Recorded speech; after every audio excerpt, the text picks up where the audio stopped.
네, 안녕하세요. 이주호입니다. 예, 굉장히 많은 분들이 오셔서 예, 준비를 더 제대로 할 걸 후회도 되는데요. 그 여기 계신 분들이 이제 컨텐츠 크리에이팅, 이제 미디어 컨텐츠를 만드는 분들이나 교육을 실제 담당을 하고 계시니까, 그러니까 이제 벌써 유튜브에만 봐도 여러 유명한 연사들이 GPT로 먹고 사는 법, 책도 나왔더라고요. 그런 것들이 이미 이제 어느 정도 아실 거고 앞으로 점점 더 이제 누적이 될 것 같은데요. 저는 이제 오늘 기획을 한 게 고범석 부장님하고 인문계와 이공계 사이에 텍사스 안타처럼 이제 빈 공간이 있다. 그거를 이제 집중적으로 공략을 하는 내용을 좀 보여드리고 소스 코드도 필요하면 좀 이제 돌려보고 할 예정입니다. 그럼 그게 뭐냐? 인문학은 어휘 의미론, 이 인문학을 구성하는 가장 이제 파운데이션이라고 할 수 있죠. 문사철이랑 마찬가지고, 이공계는 그 어휘 의미론에 그렇게 큰 의미를 안 둡니다. 그러니까 무슨 얘기냐면 거기서 원리, 그 다음에 기본적인 논리적인 추론의 전제가 되는 팩트, 이런 것들에 이제 관심을 두죠. 그런데 이제 이 제목부터가 굉장히 중요한데, 2017년에 구글에서 뭔가의 발견을 해서 Attention is all you need 라는 굉장히 유명한 논문을 이제 출판하는데요. 그 논문에서 언급된 게 바로 트랜스포머입니다. 근데 여러 가지 이제 강연이나 책들에서 왜 구글이 발견한 거를 트랜스포머라고 명명을 했을까에 대한 얘기는 아마 들어보신 분, 트랜스포머가 왜 트랜스포머라고 이름을 줬다, 구글에서 2017년에.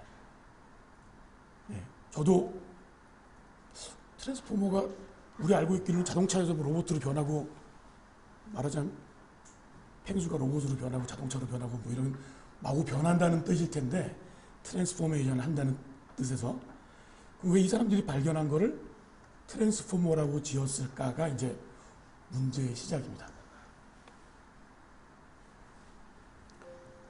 요게 지난 거의 60년, 80년이 되겠죠. 60년대부터 시작이니까 80년간의 인공지능을 여기까지 흘러왔다 이고요. 딥러닝이란 단어는 2012년에 등장을 했고요.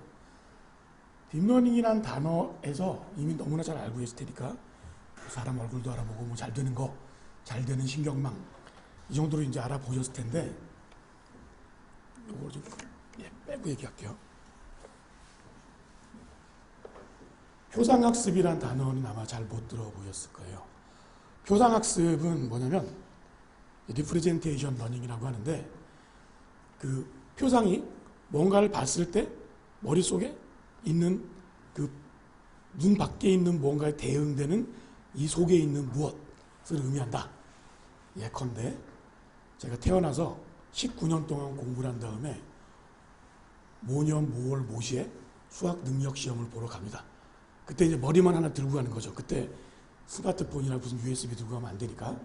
그럼 그 머릿속에 수학 능력 시험에서 물어보는 질문에 대한 답을 할 수 있는 뭔가 표상이 되어 있는 거죠. 그러면 휴먼 러닝이라고 하는 거는 뭔가의 지식이라고 하는 거를 어떻게든 익혀서 강화학습을 하든 강제로 주입식을 인젝션을 하든 머릿속에 집어넣어서 리프레젠테이션을 만드는 거다. 자, 그렇다면 머신러닝은 뭘까? 머신러닝은 그 전에는 그 표상이라고 얘기하는 것들을 사람이 만들어서 기계 속에 넣어줬는데, 딥러닝이 뭘 챌린지를 했냐면 기계 스스로 뭘 어떻게 알아내서 그걸 머릿속에 집어넣는지, 기계는 머리가 없으니까 기계 속에 집어넣는지를 알아낸다. 스스로 알아낸다. 그래서 그거를 표상학습이란 말을 쓰고요. 요 5월달에, 매년 5월달에 주로 바하마 군도 근처에서 요 표상학습 관련된 학회라는데 굉장히 유명한 학회인데요. ICRL이라고 해요. 알레는 딴 데가 있어가지고 ICL이라고 하는데, Learning on Representation. 이것도 굉장히 유명한 이제 학회가 됐죠. 그게 나온 지가 이제 10년 됐는데요. 10년. 제프 린튼이라는 사람이 딥러닝을 만든 지 10년 됐는데, 트랜스포머라는 단어가 이제 새롭게 등장을 했어요. 트랜스포머의 뜻은 굉장히 좀 충격적인데요. 딥러닝, 그러니까 즉 표상학습이 보여주는 그림이나 지금 제시되는 문장이나 지금 들리는 음성, 이런 인풋의 그 덩어리에서 어떤 리프레젠테이션을 찾아내겠다라고 하는 로컬리티 베이스의 러닝이라 한다면, 트랜스포머는 이제 뭐냐면, 요게 이제 굉장히 좀 오싹한데요. 사람은 아무리 머리가 좋아도, 내가 책을 아무리 빨리 읽는다 하더라도, 머리가 아무리 좋은 사람도 지금까지 역사상 인류가 남긴 모든 EBS 다큐멘터리부터 BBC 다큐멘터리, 책, 전집 같은 걸 모두 읽을 수가 없어요. 시간적인 한계가 있으니까. 아무리 좋은 선생님한테 배워도 마찬가지입니다. 그런데 트랜스포머에서 생각하는 거는 위크, 연결이 약하긴 하지만 지금까지의 인류 문화유산 전체를 수십억 개의 머리를 만들어서 그걸 다 읽어보고 그 속에 있는 가장 파운데이션한 뭔가를 알아내겠다. 그러니까 리프레젠테이션인데 로컬리티에 기인하지 않고 총체적인 글로벌리티에 기인한 리프레젠테이션 러닝을 한번 해봐야지 라고 하는 겁니다. 그러면 뭐가 되느냐면, 오늘의 결론은 지금까지의 신경망 번역기나 딥러닝의 기술들이라고 하는 게 사진 한 장에서 얼굴을 찾아내니까 심지어 마스크를 써도 아이폰 잠금이 막 풀리고 하지 않습니까? 그 로컬리티인데, 그 로컬리티를 벗어난 게 뭐냐? read between the lines가 가능하게 만들겠다. 문장끼리 읽어서 조립하는 것만으로는 문맥에서 얘기하는 문장의 뜻을 잡아낼 수가 없는데, 그 전체적인 글로벌 미닝이라고 하는 거에 파운데이션을 만들어 놓으면 문장은 마치 울릉도가 해저 폭발로 물밑 2000m 밑에 숨겨져 있고 위에 나와 있는 게 200m밖에 안 나와 있는데, 그런 식으로 그 밑에 있는 파운데이션을 구성하겠다. 그리고 그 파운데이션을 구성하는 데 성공하면 어떤 것을 주어지든지 간에 그것을 다 이해할 수 있다. 이해할 수 있다는 건 이해해서 자유자재로 만들어낼 수 있다는 걸 의미하니까, 그래서 구글에서 이름을 트랜스포머라고 졌습니다. 이 문장을 보시면 20년 전에 번역기를 만들 때 악몽이 생각이 나는데요. 투자를 무려 70억을 받았는데 직원 70명이 몇 개월 쓰니까 없더라고요. 왜 그러냐면은 이 문장은 이제 여기서 뭐가 존재하느냐, 이 문장만 보고는 이 문장이 어떤 뜻으로 이해가 되거나 그 이해를 바탕으로 한국어나 일본어로 번역돼야 되는지에 대한 그 단서가 없어요. 클루가 모자르기 때문에 그거를 자연 언어 처리해서 앰비규이티라고 합니다. 앰비규이티, 모호성. 이게 왜 모호성이 발생을 하냐면, 인더가든하고 위더 텔레스코프란 두 개의 부사구가 둘 다 히에 붙을 수도 있고 둘 다 우먼한테 붙을 수도 있고 각각 나눠서 붙을 수도 있고, 그런 컨비네이션이 가능하다는 거죠. 그럼 사람은 제가 번역가라고 친다면 어떨까요? 인더가든이 우먼하고 좀 친하다고 마음대로 게싱을 하고, 위더 텔레스코프가 히하고 관계가 있다고 치면 제가 알고 있는 휴리스틱대로 번역을 할 거라는 거죠. 그렇지만 정답은 없습니다. 그러면 조금 더 이 문장의 read between the lines로 번역을 한다면 앞뒤에 있는 문장을 보겠죠. 그 번역가가. 그 다음에 이 문장이 들어있는 전체적인 디스코스를 보겠죠. 이 디스코스가 그라는 사람이 우먼에 어떤 좀 친해지거나 궁금한 게 많다든지, 반대로 우먼이 천체 물리학자라든지 이런 클루들이 다른 문장으로부터 와서 이 문장의 앰비규이티를 해결하는 방법으로 인간은 번역을 할 거라는 거죠. 사람은 그게 되는데 컴퓨터가 지금까지 안 됐다는 거예요. 오늘은 신경망의 구체적인 원리에 대해서 다 설명하는 자리가 아니니까 간단히 언급하고 넘어갈 텐데요. 왼쪽에 있는 게 이제 진짜 머릿속에 있는 신경 뉴런이라고 하고요. 길게 뻗은 거를 액션, 그러니까 그 축색 돌기, 그러니까 무슨 그 자동차 엔진에서 뒷바퀴로 가는 것처럼 엑셀, 그러니까 축이 된다는 거고요. 왼쪽에 있는 게 덴드라이트, 수초, 그 다시마가 막 이제 흔들리듯이 그런 식으로 연약하게 붙어 있는 건데, 사람 머릿속에는 500억 개나 1000억 개 뉴런이 있고, 문제는 그게 각각 10,000개 정도의 커넥션이 있다는 거죠. 그러니까 1,000억 개라는 숫자는 요새 한국 돈의 단위가 커져가지고 1,000억이라는 돈은 별로 이렇게 의미심장하게 안 들리는데 1,000억의 만승이라고 하는 건 굉장히 이제 복잡함을 나타낼 수 있죠. 그러면 지금까지 이제 딥러닝을 만든 제프리 힌튼이 인간이 언어를 정복을 해야 제대로 딥러닝이라고 할 수 있을 텐데 그 언어를 정복하려면 아직 CPU나 GPU나 메모리의 복잡도가 1,000억에 10,000개쯤 있는 그 컴플렉시티에 못 따라가니까 아직 한참 남았다. 이런 얘기를 옛날에 한 적이 있었어요. 그런데 문제가 뭐였냐면 문장 대 문장을 읽어서 해석하는 것만 가지고는 앰비규이티가 해석이 안 되는데 거기에 아무리 뉴럴 네트워크의 구조를 복잡하게 집어넣어 봐야 그 문장만 가지고 해결이 안 되더라. 이거였고요. 오른쪽에 있는 거는 시그모이드인데 이게 아까 이공계는 어휘 의미론에 별로 신경을 안 쓴다고 말씀을 드렸는데요. 시그모이드를 잘 이렇게 한번 입에다 넣고 씹어보면 사인파라는 뜻이에요. 사인파는 0으로 시작해서 90도 올라갈 때 1이 되고 다시 꺾어지죠. 요즘 표준 분포같이, 정규 분포같이. 그럼 시그모이드는 그 사인파를 가져와서 0부터 1 사이에 얘기되는 거를 스키 슬로프 같이 미분이 되도록 가져온 거다. 이건 어디다 썼냐?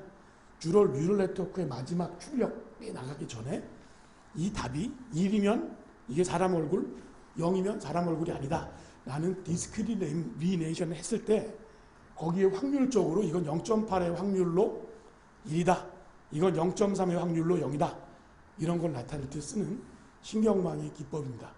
그러면은 여러분들이 딥러닝의 실제적인 코드, 텐서플로우든지 파이토치로 아닌 또 다른 무엇으로 구현된 코드들을 보실 때 제일 아마 첫 번째로 이제 장애물이 신경망의 학습에 대한 토폴로지 그런 구조들에 대해서 아마 모르시면 이해하기 어려운 부분이 그러니까 유튜브 같은 거 잘못 보시면 파이썬 그다음 파이썬으로 바탕으로 만들어진 텐서플로우나 파이토치 같은 것만 쓸 수 있으면 인공신경망을 다 만들 수 있어요. 그래서 사실은 그 언설은 거짓말도 아니고 진실도 아닙니다.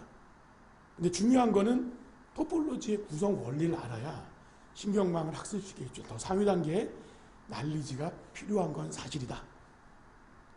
그리고 그게 오픈 AI의 후원자인 마이크로소프트가 GitHub라고 개발자들이 오픈소스 올리는 그 사이트를 옛날에 돈 주고 매입을 해서 챗GPT가 제일 잘하는 게 코딩입니다. 코딩.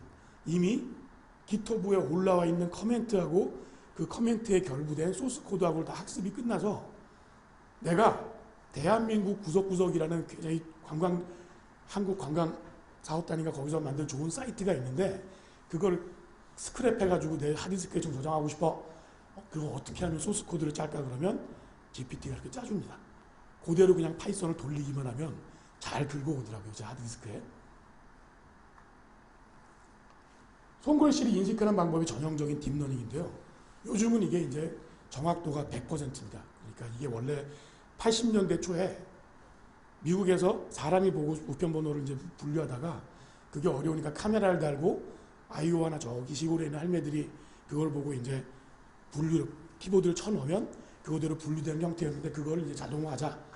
그래서 이게 이 데이터셋의 이름을 엠니스트 데이터라고 합니다. 엠니스트가 미니스트리 오브 미국 우정청을 엠니스트라고 얘기하는데 거기서 머신러닝을 쓰기 위해서 자기네가 만든 건데 이게 이제 머신러닝의 벤치마크가 됐습니다.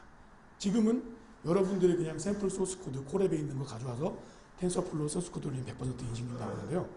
뭐 이렇게 인식합니다. 그러니까 이거는 10가지 중에 하나를 고르는 거니까 0부터 9까지 그 지금 학습시킨 게 어떤 게 가장 확률이 높냐 그걸 가지고 이제 보여주면 되는 건데요.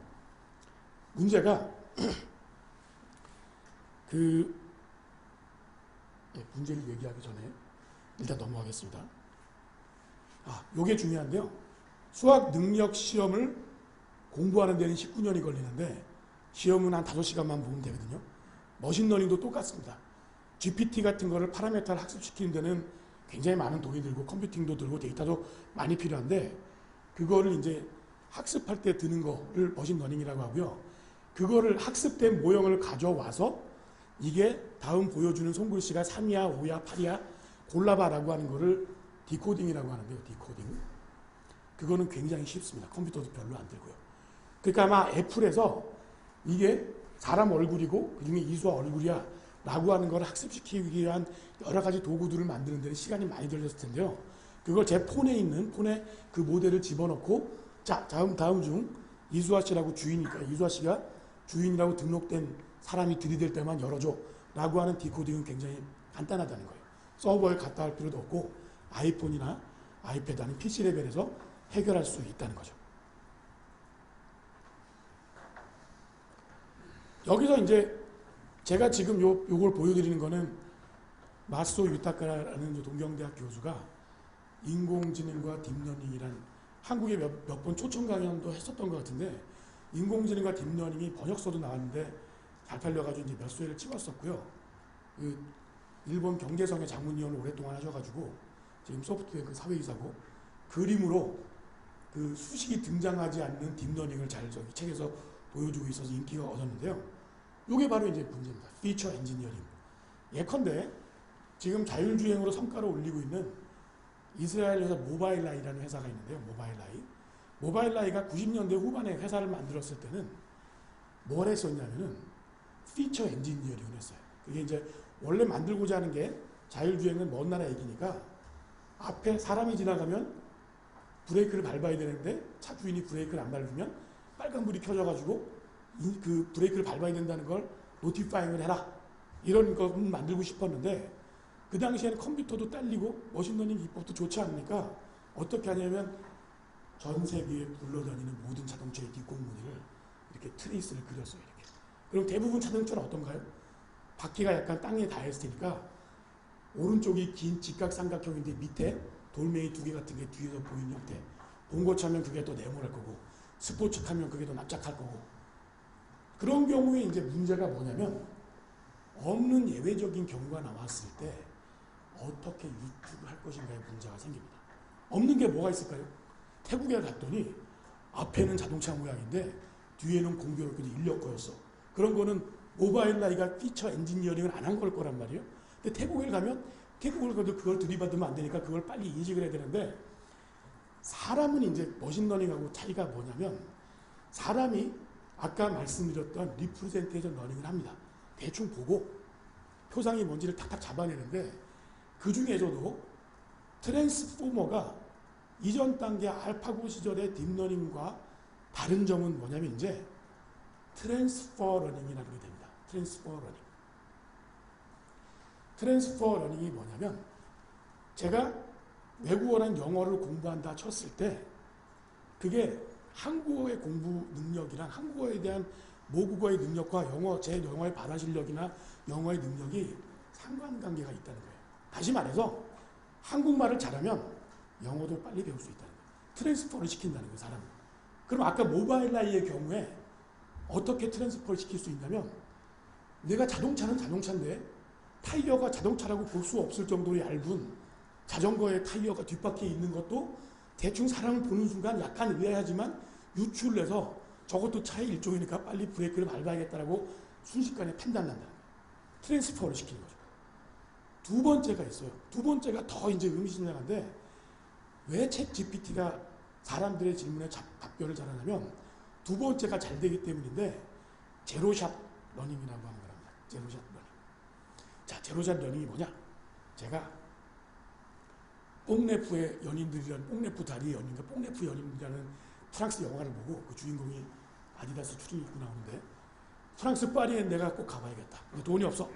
그래서 지난 코로나 때 막 배달 뛰고 그래가지고 돈을 잘 모아서 이번에 이제 파리를 가게 됐어요. 그러면 그 사람이 파리를 가서 뽕네프 다리도 가보고 사크레케르 성당도 한번 가보고 에펠탑에 올라가 볼 텐데 그 사람이 에펠탑에 딱 올라갔을 때 그 사람이 평소에 에펠탑의 전경이나 거기서 내려다보면 어떤 게 있는지 전혀 몰라도 딱 올라가면 거기서 쫙 보는 파리의 풍경이라고 하는 게 나중에 이 양반이 50년 후에 팔순 잔치를 할 때 증손자까지 등장을 했는데 그때 이 증조 할아버지가 스물 몇 살 때 파리에 갔었는데 그때 뭐가 보였어 이렇게 얘기를 할 수 있다는 거예요. 잘 안 까먹는다는 거예요.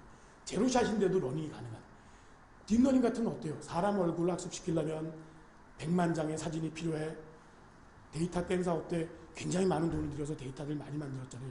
딥러닝이 그 로컬리티의 기본한 피처를 자동으로 뽑아내는 리프레젠테이션 러닝은 하는데도 굉장히 많이 필요한데, 사람은 데이터가 많이 필요하지 않지만 제로샷 러닝이라고 된다네. 그러면 제로샷 러닝이 왜 되는지를 작년 11월 달에 구례에 가서 서울대 인공지능연구원장의 장경탁 교수님을 모시고 갔는데 제로샷 러닝 말씀하시더라고요. 무슨 얘기냐면, 이 사람이 배달을 한다는 거는 저기 아프리카 사막에서 이렇게 저기 베두인처럼 살진 않았을 거고, 도시에 살고 있고 도시의 모습이 어떻다는 걸 알고 있고, 그 다음에 그 도시에서도 단독주택만 이루어져 살고 있지 않았으니까 아파트나 빌딩에 올라간 밑으로 내려다 보이는 도시의 랜드스케이프가 어떤지를 이미 알고 있다. 그럼 그게 그 중에 거의 70% 이상은 서울의 풍경이나 파리의 풍경이 비슷할 거다. 그럼 이 사람은 뭐만 학습을 하냐면 파리가 다른 점만 학습을 한다는 거예요. 제로샷으로. 이미 도시나 도시에 올라가서 스카이스크래퍼에서 내려다본 도시의 데일라이트나 나이트라이프의 모양이 어떤지를 알고 있고, 그거를 성공적으로 트랜스포드 시키고 제로샷으로 파리를 특별한 레이어를 만들어서 얻는다. 그게 지금 트랜스포머에서 얘기하는 파인 튜닝입니다. 인간하고 많이 닮아진 거죠. 무슨 말이냐면, 사람은 뛰어다닐 수 있는 성인이라면 110m 허들 경기에 참가를 해서도 아무것도 안 배워도 대충 남 하는 거 보고 엉거주춤, 저 같으면 10개나 11개 중에 9개는 무너지고 대충 하나 엉금엉금 나가서 한 10분은 걸릴 텐데요. 100m 뛰려고 그러면 가능은 하다는 거예요. 그럼 그거를 전문 육상 선생한테 시간당 PT 받듯이 PT 트레이닝을 받으면 굉장히 빨리 이제 허들을 넘을 수 있게 된다는 거죠. 물론 그게 기본적으로 골격이 잘 만들어져 있고 육상신경에 대한 운동신경이 있느냐, 그런 소질의 영향도 있지만 못하진 않는다는 거라죠. 그러니까 아까 말했지만 He saw a woman in the garden with a telescope라고 하는 거를 앰비규이티의 상태로 놔두질 않는다는 거예요. 트랜스퍼를 막 시킨다는 거죠. 트랜스퍼가 뭐냐?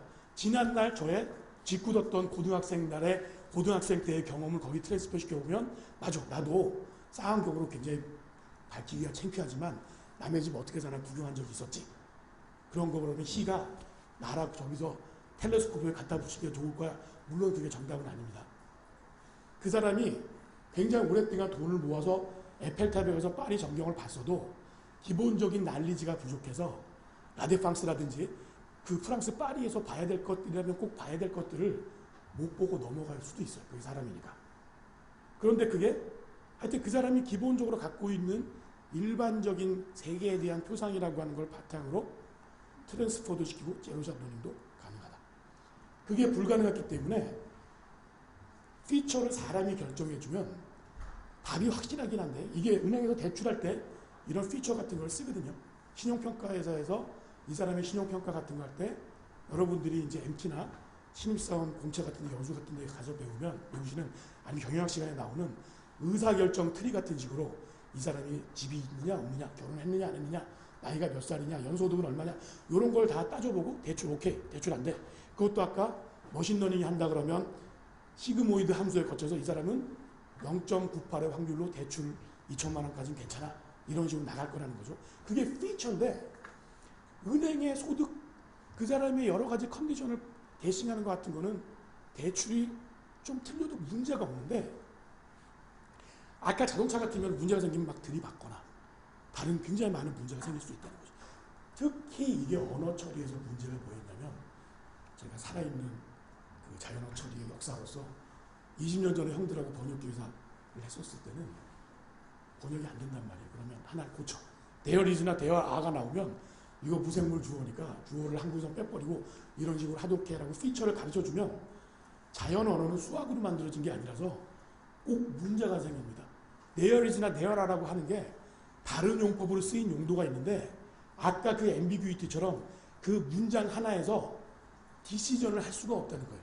undecidable하다는 거예요. 이거를 이런 경우는 이렇게 해석하고 저런 거는 저렇게 해석하라고 피처 엔지니어링을 집어넣었었는데요. 그 엔지니어링의 트리거가 모르겠습니다. 주인님 어떻게 할까요? 그래서 요거를 EBS니까 너무 잘 아실 텐데요. 교육이나 부동산 문제에 나오는 문제와 똑같습니다. 그걸 풍선 효과라고 하는데요. 하나를 고치려고 어디를 쑤시면 꼭 다른 데가 어디 튀어나온다는 거예요. 그냥. 왜냐하면 그 풍선 속에 있는 컨벡스티는 일정하니까.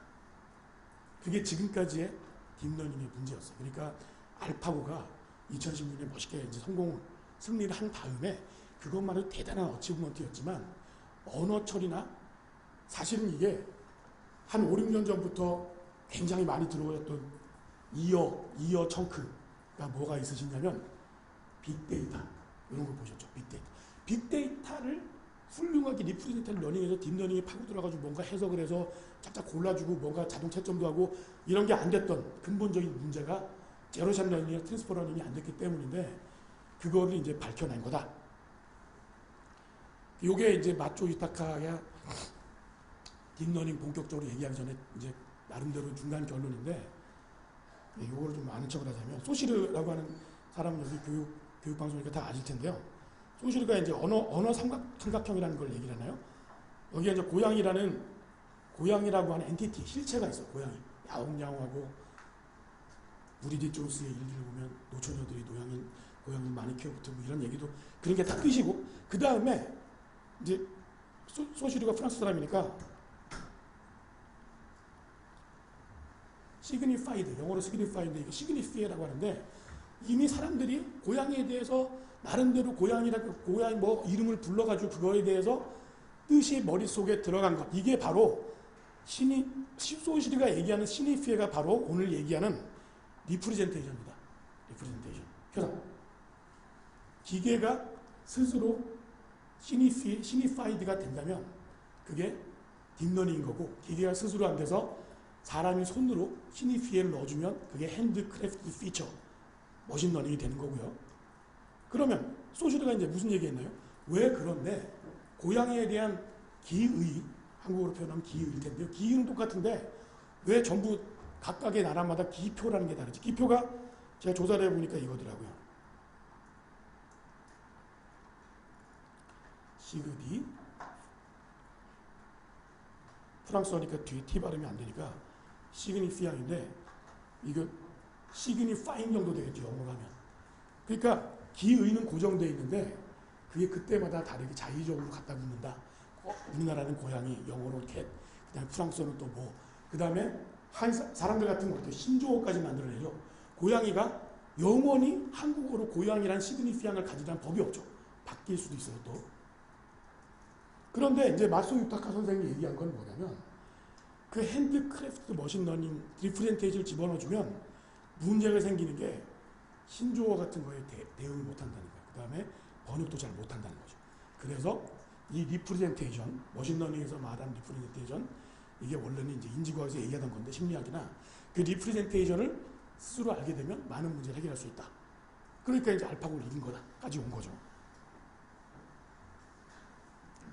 요게 이제 이 유타카 선생의 인공지능과 딥러닝의 책의 거의 이제 에센스인데요. 입으로 하는 딥러닝이 나오는데 입으로 하는 딥러닝. 그게 뭐냐면은 딥러닝에서 로컬리티에서 특징을 뽑아낸다는 게 뭐냐면 일단 이런 네모난 이미지에서 어디까지가 사람 얼굴인가를 뽑아내야 돼요. 딥러닝이. 그러면 사람 얼굴이 그걸 아까 옛날에 했던 것처럼 모바일 아이가 옛날에 했던 것처럼 하면 대충 타원형으로 20율이 세로로 들어가 있는 타원형이 등장하는 게 사람 얼굴이죠. 코난이란 만화에서 뭐 국장이 네모나게 생겼는데 그건 너무 희화해서 그린 거지 그 사람도 진짜 정사각형에 비하면 타원형에 더 가깝습니다. 사실은 우리가 그렇게 피처를 더 도드라지게 인식을 해서 그렇지. 피처 1은 뭐냐면 우리나라의 광역시하고 도 큰 거를 부산은 빼고 맑음, 흐림, 비라고 하는 거로 이제 인코딩을 해보자. 그럼 그거를 이제 인코딩을 해야 되니까 숫자로 바꿔보면 맑음은 2, 흐림은 1, 비가 오면 0 이렇게 바꿀 수 있죠. 그런데 이제 피처 2에서 이 중에 있는 거 중에 충남하고 충북, 전남하고 전북, 강원도는 좀 별로고 경남, 경북 요거는 로컬리티가 있으면 그거를 뭉쳐서 블러링을 해보자. 블러링이라는 말이 아시죠? 그 포토샵스에 막 크게 나오고 모션 콘투어라고 하나 뭐 그런 게 있는데 요걸 여러분들이 좋아하는 하이볼식으로 말씀드리자면 왜 그 술집 가면은 정종 먹는데 이런 대박같이 큰 잔 보신 적 있나요? 나무로 된 거. 쌀 뒤주에서 퍼주듯이 쓴 큰 거. 그런 데다가 이제 사케 같은 걸 먹는 경우도 있는데 거기다가 물을 가득 담고 양주를 한 잔 스트레이트 잔을 받아가지고 거기다 따르면 그게 이제 그거에다 얼음 섞으면 하이볼이 될 텐데 그럼 그걸 이제 다일류에이션 희석한다고 하죠. 그거를 이제 컨볼루션을 누를래 딥러닝에서는 그걸 뭐라고 하냐면 그 그러니까 컨볼루션이라고 합니다. 섞어가지고 일부러 희미하게 만드는 거예요. 그게 뭐냐면 사람 얼굴이라고 하는 거의 특징을 잡아내려면 사람 얼굴을 더 또렷하게 잡아내는 게 아니라 일부러 블러링을 해가지고 대충의 특징이 뭔가 그거를 뭐냐면 추상화를 시키는 겁니다. 사람의 얼굴의 모양이 똑같지도 않고 저랑 고모동 부장님하고도 피부색도 비슷한 점도 있고 다른 점도 있을 텐데 사람 얼굴을 인식하려면 비슷한 점을 잡아내야 되기 때문에 일부러 하이볼 만들듯이 농축된 걸 풀어가지고 희미하게 만드는 작업을 합니다. 그걸 컨볼루션 풀링이라고 하는데 그래서 컨볼루셔널 뉴럴 네트워크가 기존에서 쓰는 딥러닝인데요. 그리고 피처 2가 바로 그런 컨볼루션을 하는 겁니다. 그러면 중간에 빼버리고 충북도 빼버리고 전북도 빼버리고 경북도 빼버리자. 그럼 요것들이 근처에 있으니까 비슷한 거 아니냐. 그럼 요게 어떻게 되냐면 사람의 얼굴이 일부러 희미해집니다. 이렇게.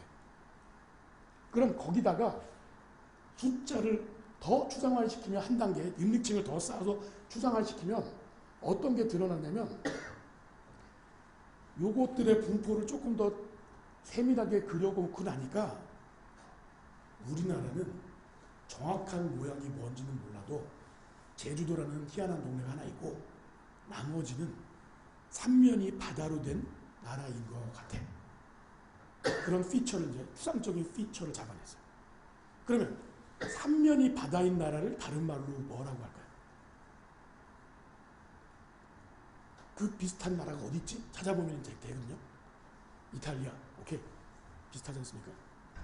섬 비슷한데 섬이 아니고 한 면이 막혀 있는 데를 반도라고 하지. 그래서 그 마소 유타카 선생님이 말한 입으로 하는 딥러닝도 우리나라의 지형적인 피처를 잡아낼 수 있다. 날씨의 정보를 가지고. 왜냐? 그 날씨가 반도에 반도이기 때문에 서해안과 남해안과 동해안이 엄청나게 큰 태풍이 오면 날씨가 똑같겠지만 그게 좀 작은 경우에는 그 로컬리티 때문에 로컬리티가 나타내는 피처가 반도라는 지형적인 특성 때문에 영향을 받는다. 이걸 이제 딥러닝이 잡아낸 거죠.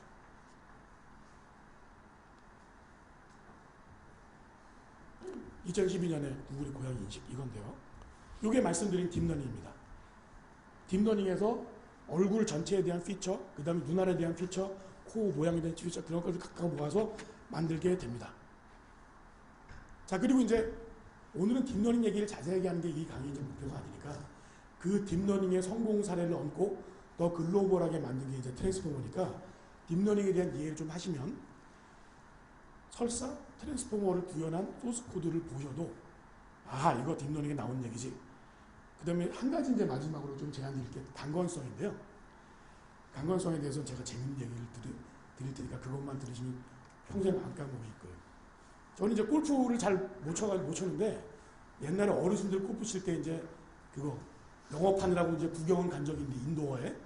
근데 굉장히 좋은 데인데 공장에서 쓰는 큰 선풍기하고 무슨 물하고 무슨 물펌프하고 해서 이제 호수가 있는데 그게 이제 골프를 잘 치게 생긴 사람이 막 치는데 일부러 선풍기로 바람을 불고 호수 가지고 막 물을 뿌리고 있더라고요. 그 공이 맞는데 왜 그러냐 물어봤더니 프로 골프 선수는 비가 오나 눈이 오나 시합에서 이겨야 되기 때문에 그 시뮬레이션을 해야 된대요.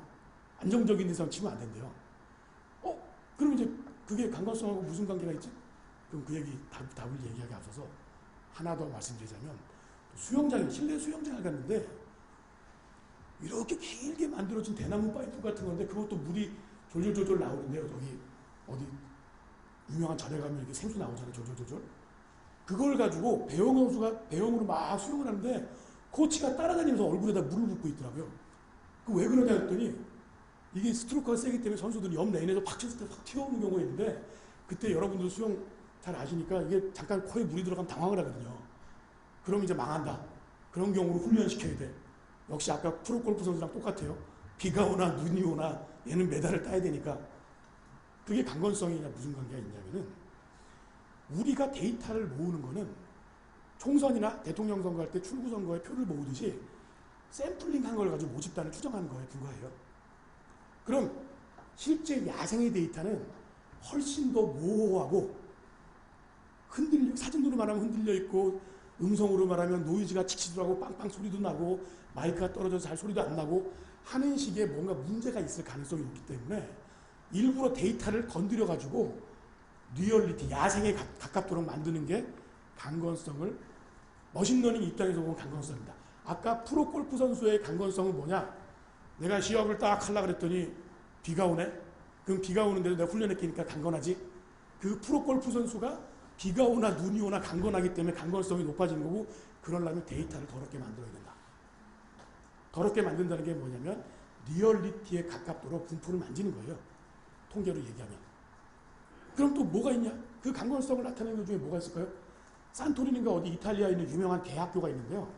개를 거기서 훈련시키면 이제 개가 말을 잘 듣는다는데, 그 개 학교가 막 EBS 방송인가 KBS가 어디 나왔었는데 유명한 데라서 개가 사닥다리 올라가는 걸 훈련을 받는데 일부러 중간중간 빠져있더라고. 이게 왜 빠져있냐 했더니, 이게 빠져있어도 그게 규칙적으로 빠져있으면 개가 머리가 좋아가지고 규칙적으로 대응을 한대요.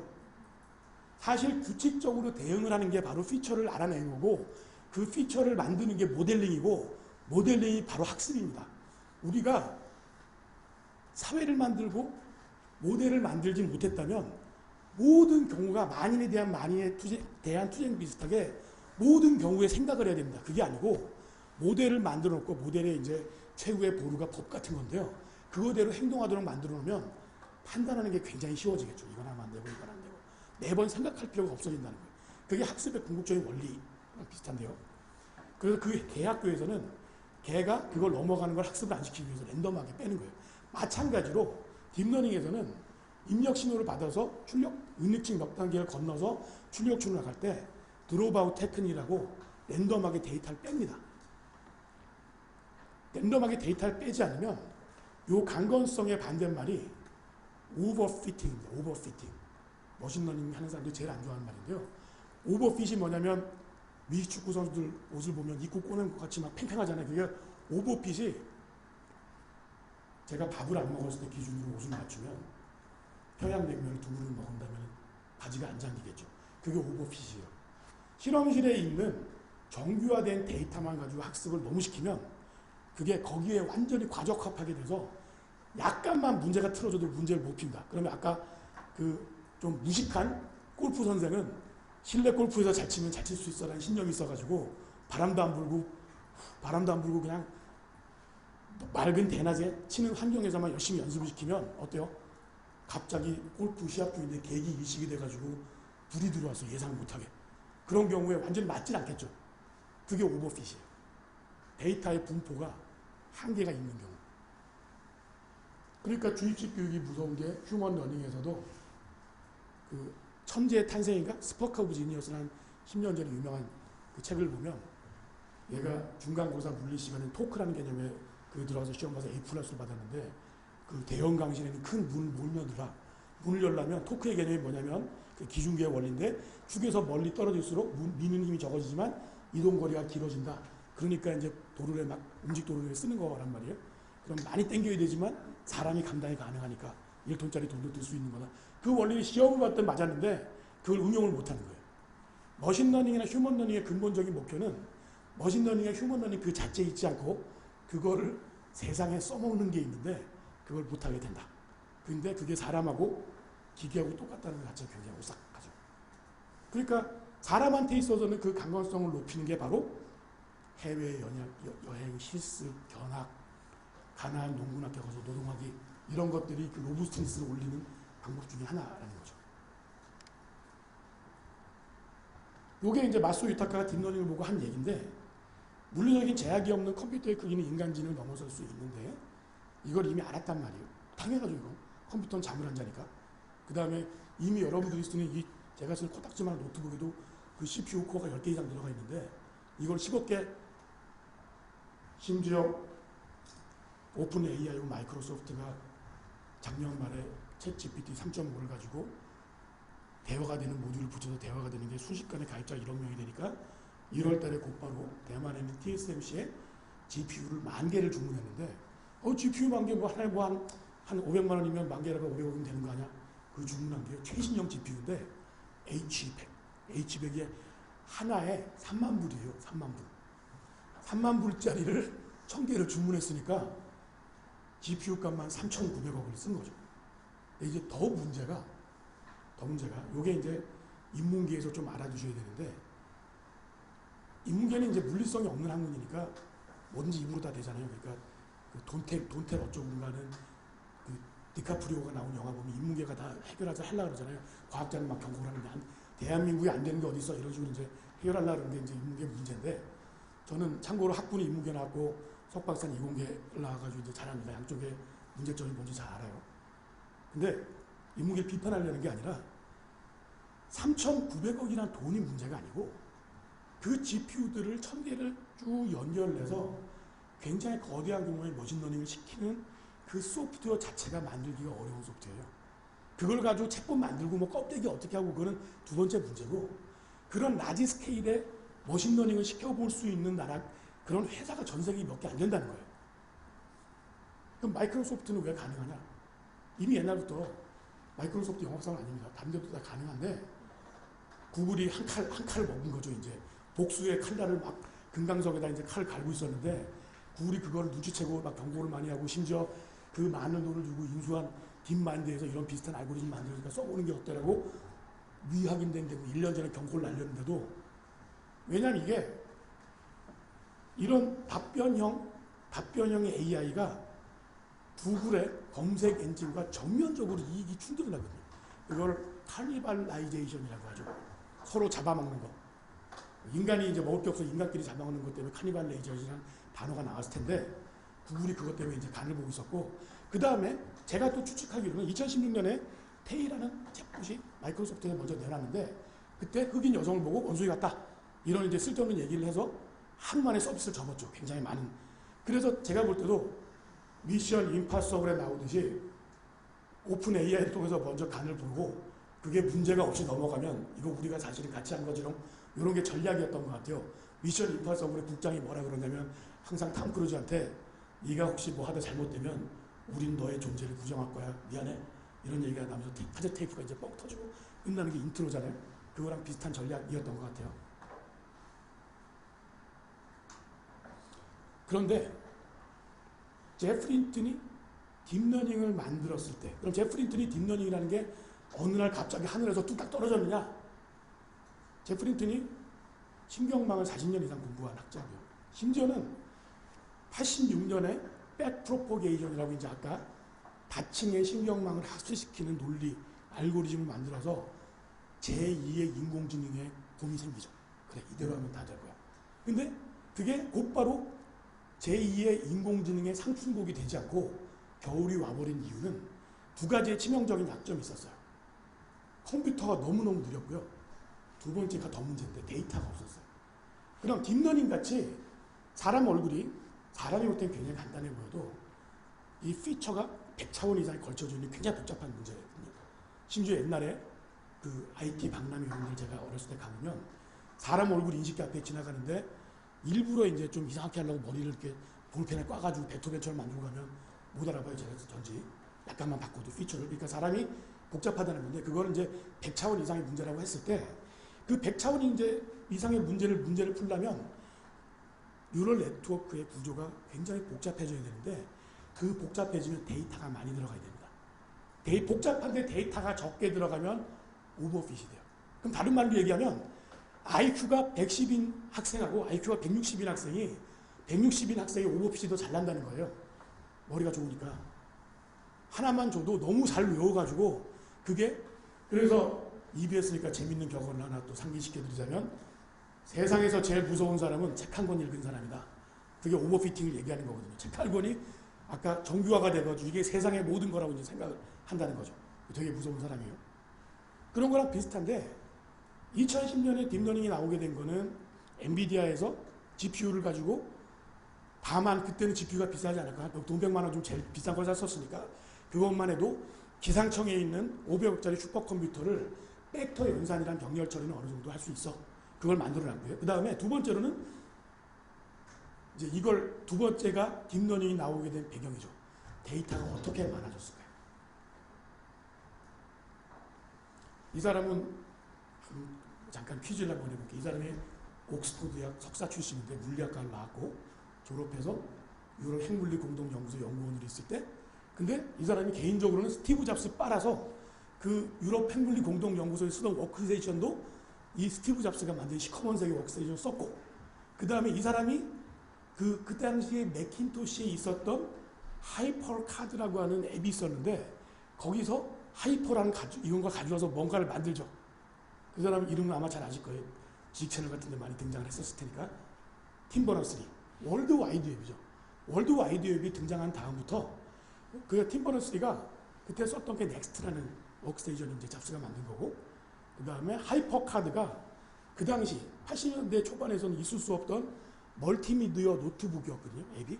그걸 가져와서 하이퍼 링크를 만들죠.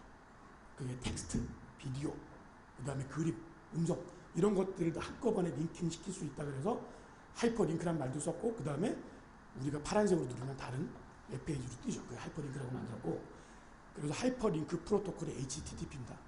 그 모든 게 다 어디서 가져온 건데 가져온 거의 핵심은 다 잡스가 만든 걸 많이 가져왔어요. 잡스 좋아해서. 그런데 인터넷이 생긴 다음에는 과거의 퍼블리쉬를 생각해 보십시다. 과거의 퍼블리쉬는 방송국이나 신문사의 특권이었어요. 유니 채널에서 니들이 이걸 지금 보여주는데 비디오가 없던 시절에는 볼람 보고 싫은 말어. 못 보는 게 네가 이상한 거지. 라고 하는 게 일방적이었다는 거죠. 인터넷 다음에는 퍼블리싱이라는 단어가 뭐냐. HTTP 데몬을 띄워서 유닉스나 뭐 서버든 뭐 그게 이제 클라이언트 어디든 간에 그 데몬을 띄워놓고 URL을 등록을 시켜놓으면 전 세계 모든 사람이 알아서 찾아 들어와서 누르면 이수아의 홈페이지, 이수아의 인스타그램, 이수아의 페이스북 이런 식으로 찾아볼 수 있으니까 네가 컨텐츠를 만드는 사람이자 동시에 퍼블리셔다. 그거를 이제 변모를 했죠. 그러니까 세상에 지식이 만들어지고 전달되는 마켓플레이스가 사람의 명수보다 많아지게 되죠. 그게 월드와이드 웹의 공헌이고 박사도 안 받은 사람인데 2003년에 MIT 석자교수로 데리고 갔고 급기야는 2000년에 자기까지 받았어요. 팀 버너스-리가. 경이에요, 경. 그래서 경인데 제가 말씀드리고 싶은 거는 제프리 힌튼이 딥러닝을 만들 때 로컬리티에서 피처를 리프레젠테이션을 자동으로 뽑아내는 훌륭한 알고리즘을 만드는데 이게 이제 오버핏 같이 굉장히 좀 오싹한 거예요. 사람들은 지금까지 그림 한 장을 알아보거나 문장을 알아보고 번역을 하거나 문장을 더 쉽게 만들거나 이런 개별적인 유닛을 해결하는 게 그게 사람의 코그니티브 워크였어요. 겉에서 보면. 겉에서 사람이 국어책을 읽는 과정은 사케딕 문모터 눈알을 움직여서 쭉쭉쭉쭉 집어넣어서 사람이 OCR라는 거죠. 글씨로 바꾼 다음에 그거를 머릿속에 집어넣어서 언어 중추는 뒤에 베리카에 귀 뒤에 있으니까 일단 글로 보낸 다음에 글로 보내서 해석을 해가지고 여기 있는 멘탈 렉시콘에 접근해서 해석한 다음에 그 다음에 장기 기억이 되려면 장기 기억 연구는 하사비스가 있었는데 그 있는 중간에 있는 히포캠퍼스 동원해가지고 이제 인코딩을 하고 또 꺼내고 이런 식으로 이제 했거든요. 그리고 인지과학자들의 말은 망각을 한다는 거는 없어지는 게 아니라 하드디스크 하는 거랑 똑같습니다. 꺼낼 인출 단서를 까먹으면 그게 잊어버리는 거예요. 사람 기억은. 반대로 머리가 좋은 사람들의 니모닉의 특징은 인출 단서가 굉장히 튼튼하게 되어 있어요. 그 기본적인 파운데이션 비슷한데.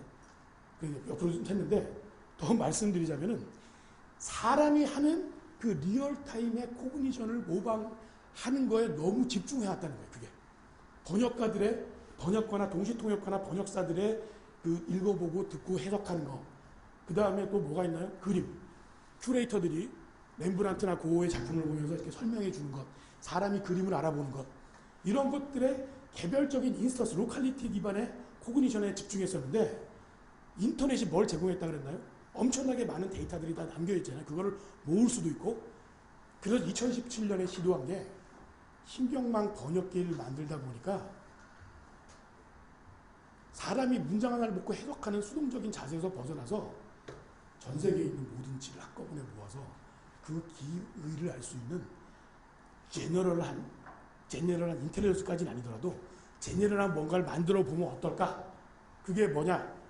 제가 110m 허들 경기를 한 번도 본 적도 없고 뛰어본 적도 없는데 그냥 옆에 선수들이 있고 네가 갑자기 자다 끌려 나와가지고 너 오늘의 목적은 이거 뛰어야 된다면 굉장히 어설프지만 따라하게 하는 일반적인 기의라고 하는 거를 도달해보면 어떨까가 번역기를 2014년부터 신경망 번역기를 만들어서 재미를 보던 구글이 시도를 한 거였어요.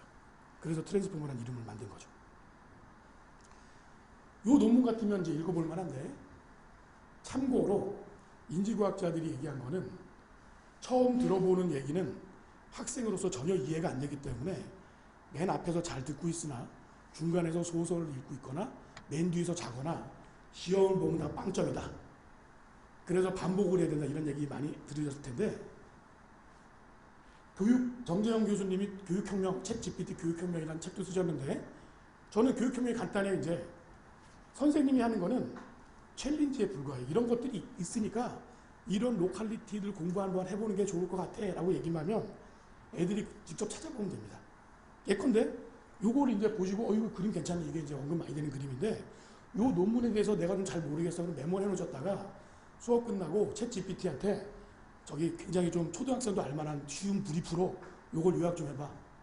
그럼 여기 3.3에 교육에 대한 임팩트가 나오거든요. 그러면 이수아 씨가 교육에 대한 임팩트 얘기했는데 여기 나오는 게 어디서 나오는지 얘기 좀 하고 그걸 요약 좀 해봐. 이런 식으로 막 찾아줍니다.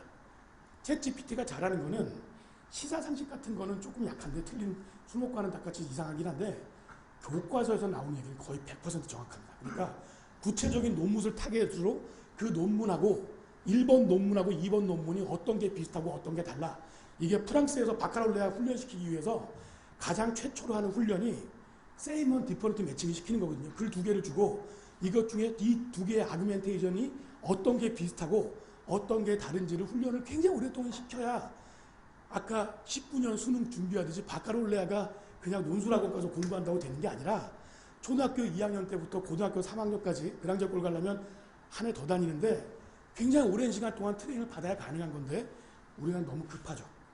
그런 식의 내가 이걸 가지고 트랜스포머나 머신러닝에 대해서 바카로레아 훈련받는다고 치고 이 논문하고 2017년 트랜스포머 논문 이놈이 알아듣습니다. 벌써. 그게 뭔지는 알아요. 그것도 대단한데 그 두 가지가 어떤 게 달라? 어떤 게 같아? 그러면 그걸 읽어보고 내가 더 읽어볼 만한 건 뭐야? 참고로 나는 이러이러한 논문들을 읽었어. 이런 식으로 인포메이션 잔뜩 던져주면 알아서 잘 만든다. 그게 제가 볼 때 교육혁명입니다. 선생님이 다 가르쳐줄 필요도 없고 어차피 애들이 아주 선생님 같은 선생님이 앉아있지 않는 한 제가 하는 얘기를 첫 번째 제로샷 러닝으로 알아들을 수 있는 인간은 없다는 거예요. 제로샷 러닝이 되려면 선생님과 비슷한 수준의 커먼센스가 있어야 알아듣는 거니까 지금의 일방적, 그래서 나온 게 플리트 러닝 이런 것도 나왔잖아요. 먼저 소화를 시켜야 뭔지 찾아보고 그 다음에 선생님 얘기를 해야 기본적인 지혜 수준이 어느 정도 따라하기 때문에 좀 덜 심심하다. 적어도 잠은 안 잔다. 교육혁명이라는 게 별거 아니고요. 가다가 조금 더 하나 더 말씀드릴게요. 이게 뭐냐면 사람이 하는 것처럼 기본적으로 사람은 걸어다닐 수 있으면 뛰어다닐 수 있고 뛰어다닐 수 있다면 뛰어서 할 수 있는 여러 가지 프로페셔널이라고 하는 것들을 어느 정도는 할 수 있다. 그러면 골프도 어느 정도 칠 수 있어요. 안 맞아서 그렇지. 그 휘두르는 것 자체는 내가 태어나서 한 번도 안 해본 일은 아니라는 거예요. 테니스, 스윙도 마찬가지고. 그걸 전문적으로 배우면 더 잘한다는 거예요. 그럼 이제 여기서 히스토리를 조금 더 말씀드리자면 2017년에 이런 엄청난 발견을 했는데 지금까지 GPT 3.5가 나오기까지 왜 이런 임팩트가 없었을까요? 이 논문만 해도 2022년에 나온 거, 챗GPT 나오기 전에 나온 거란 말이에요, 작년에. 이미 그러니까 학자들, 인공지능 학자들은 이걸 라지 랭귀지 모형, 초거대 언어 모형이라는 말을 쓰는데 이것의 포텐셜과 이제 어떤 의미를 갖게 될지 알고 있어가지고 이런 논문을 쓴 건데 왜 그럼 그게 지금까지는 그렇게 이슈가 안 됐을까요? 저도 2017년에 이 논문이 나왔다는 걸 읽어봤고 2019년에 트랜스포머 엑셀이라고 조금 더 강화된 게 그 논문에서 주장하기로는 이미 2019년에 중국의 중학교 3학년 영어 교과서에 나오는 영어 시험에 나오는 장문 독해를 중국 학생보다 더 잘 푼다. 이런 게 이제 논문에 나왔단 말이에요. 그럼 사실 대단하다고 생각할 텐데도 우와 이게 인공지능에 드디어 싱귤레이티가 온 건가 AGI가 이거 생각을 안 하게 된 건 왜 그러냐면 GPT-3 가지고 문장을 생성시켜보면 막말 대잔치랍니다. 완전히 그럴싸한데 술로 말하면은 소주 한 5병 정도 먹으면 아무 생각이 없는 그 정도의 얘기를 막 했어요. 그 자체로. 인간으로 말하면 110m 허들을 구경 안 하는데 뛰어보라는 게 뛰기는커녕 그 110m 허들을 여기 밑에 있는 펭수가 노는 놀이터에 있는 것처럼 막 매달리기도 하고 뛰어나간다는 걸 흉내를 못 내는 정도의 그러니까 이게 앞으로 쓸모가 있겠냐. 그래서 학자들이 2017년 이후로 투표했을 때 아직 한 10년 정도는 기다려야 된다. 이게 대부분의 의견이었단 말이에요. 그럼 이제 오픈 AI가 왜 대단한 회사냐? GPT를 만들어서 대단한 게 아니고 오픈 AI의 2020년 논문이 이런 막말 대잔치를 어떻게 안 하도록 만들 수 있을까? 그럼 이 보시죠. Reinforcement Learning, Human Feedback. 사람이 그 답변한 거에 대해서 답변을 2개를 하라고 하고 GPT가 어느 게 더 좋아? 라고 하면 그걸 학습을 하는 거예요. Reinforcement Learning은 손실함수라고 이 결과가 되게 어닐러거스 할 때 사람한테 판단을 시키는 거예요. 아니면 축구에서 어떤 식으로 골이 들어가고 골키퍼가 어떻게 운동을 하고 어떻게 찼는지 그날 대기의 습도가 어떤지 이런 컨디션들이 너무 복잡하니까 그냥 시행착오로 이렇게 하니까 골이 들어갔으니까 그런 경우에 신경을 써 라고 하는 애매모호한 앰비규어스는 그 컨디션을 주는 게 리인포스먼트 러닝인데요. 사람한테 그걸 맡긴 거죠. 들리는 소문에 의하면 저임금을 받는 나이지리아 노동자들이 10,000명 이상 개고생했다. 뭐 이런 소문도 있는데 그게 1, 2, 3, 4, 5 점수를 매기면 힘드니까 어느 게 더 좋아. 그러니까 3 to 1이나 2 to 1에서 고르게 하는 건 사람이 잘할 수 있거든요. 그래서 지금 여러분들이 챗 GPT에 로그인을 하시면 과거에 얘기했던 게 다 기록이 남아있죠. 그게 엄청난 컴퓨팅이 드는 거거든요. 거기라고 하드디스크 땅에서 파서 만드는 거 아닙니다. 왜 남겨놨을 거예요? 학습시키려고. 사람이 쓴 게 이제 학습이에요. 그리고 거기 페이스북처럼 좋아요 나빠있죠. 그걸 보고 이제 리인포스먼트를 할 수 있거든요.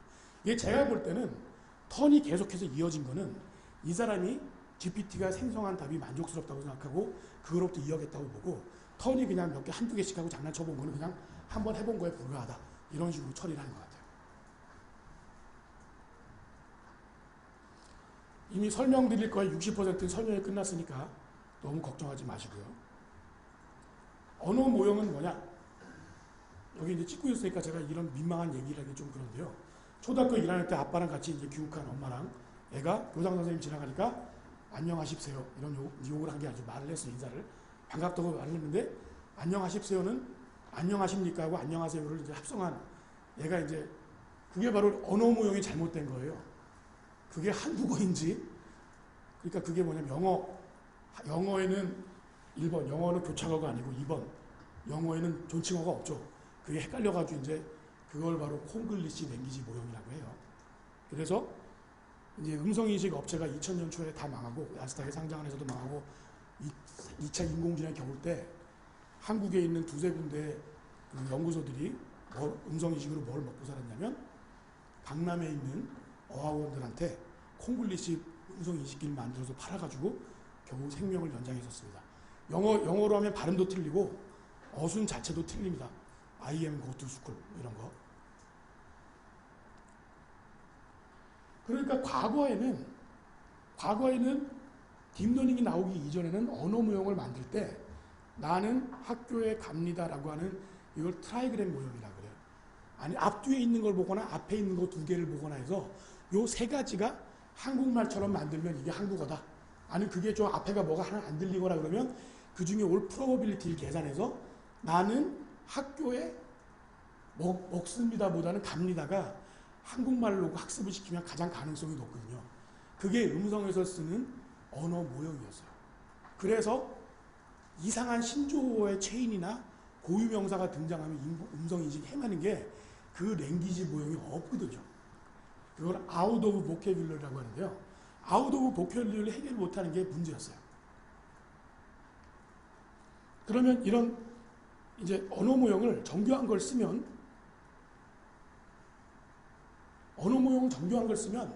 out of vocabulary도 없어지고 말을 잘 들을 거 아니에요? 예, 맞습니다. 예컨대 제가 이제 IPTV를 쓰는데 LG 트윈스라고 하면 LG 트윈스가 지금 말한 게 LG 트윈스인지 LG 로얄스인지 이렇게 얘기했을 가능성 중에 하나겠죠. 그거 하나로만 프로비빌리 따져야 되는데 잘 짜여진 언어 모형이 있으면 LG 트윈스 야구 오늘 무슨 채널에서 하지? 라고 하는 질문이 길어질수록 인식이 잘 됩니다. 그래서 딥러닝이 음성인식에 그 기여한 바는 단어 하나만 내뱉었을 때 그것도 잘 이해하지만 길게 할수록 이해가 잘 돼요. LG 트윈스보다 LG 트윈스 야구라고 하면 LG 로얄스는 야구팀이 아니거든요. 무슨 이거 농구팀이나 테니스팀일 수도 있는데 LG 트윈스는 야구팀이라는 걸 컴퓨터도 그 청크를 통해서 알고 있거든요.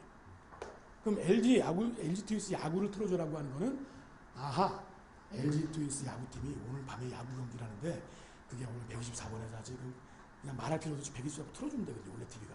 그래서 올레 TV나 SK텔레콤, SKBB나 다 잘 됩니다. 음성 인식이. 길게 얘기하세요. 길게. 자, 그럼 번역기에서는 뭐냐면 아까 로컬리티를 말씀드렸지만 딥러닝의 첫 번째 과업은 이게 사람 얼굴인지 고양이 얼굴인지 이 문장을 번역하기 위해서 이 문장의 뜻을 알아내야 되는 것. 이게 문제였어요.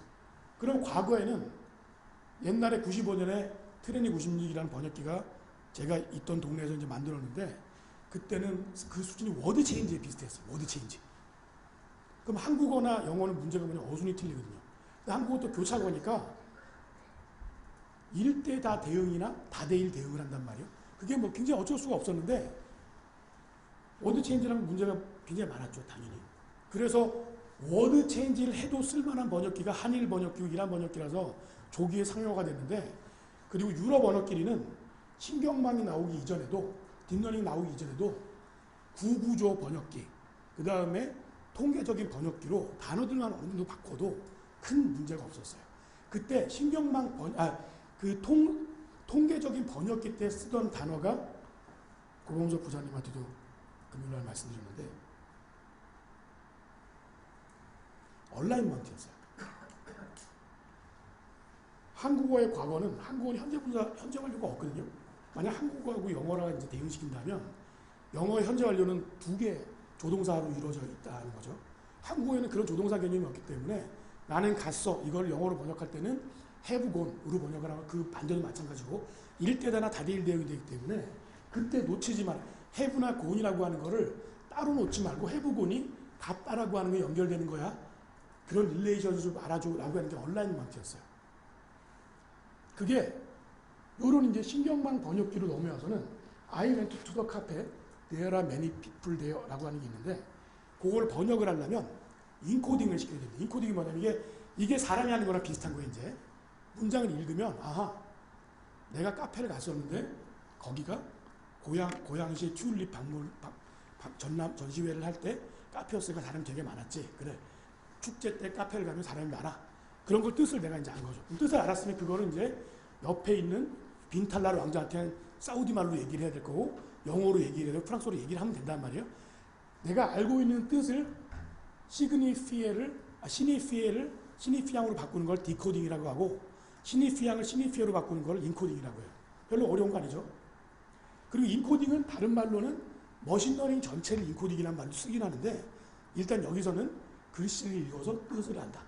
그 다음에 다음 중 고양이 사진을 찾아봐 그러면 그림을 보고 그 각각의 동물이 뭘 의미하는지 뜻을 알아보는 것도 인코딩이에요. 네가 본 거를 방금 그림 그려봐.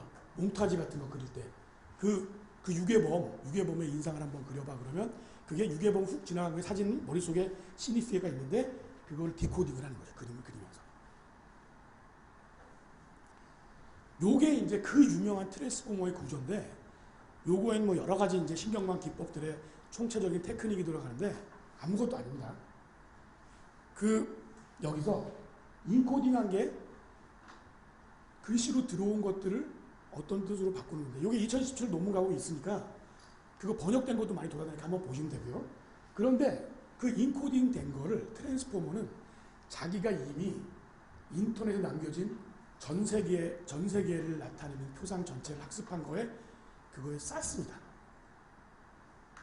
뭐라고 해야 될까요? 내가 달리기를 할 수 있는 기본적인 성인인데 110m 경기장에 와서 110m 경기장에 경기하는 규칙을 들은 거예요. 이제 허들이 10m마다 하나씩 있는데 허들을 넘어뜨려도 되는데 너는 넘지 않으면 110m 도달해도 골이는 안 한 거고 넘어뜨려도 되지만 차빠뜨려도 되지만 넘어야 돼. 꼭 넘는다는 건 이런 룰이 있어. 이런 것들이 이제 인코딩을 쫙 시키는 거죠. 그럼 그 뜻을 알았어. 그럼 디코딩은 뭐예요? 그 110m 내가 알고 있는 기본적인 다리기 능력에다가 허들이 나갈 때 점프를 해서 마리오처럼 점프를 해서 내려가고 해서 도달하는 거에 대한 디코딩을 만드는 거죠.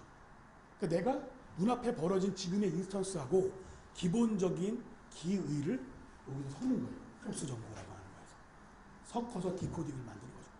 구글 신경망 번역기나 여러분들이 지금 번역이 잘 돼가지고 잘 쓰시고 계신 딥L이라는 번역기도 마찬가지 방법을 쓸 겁니다.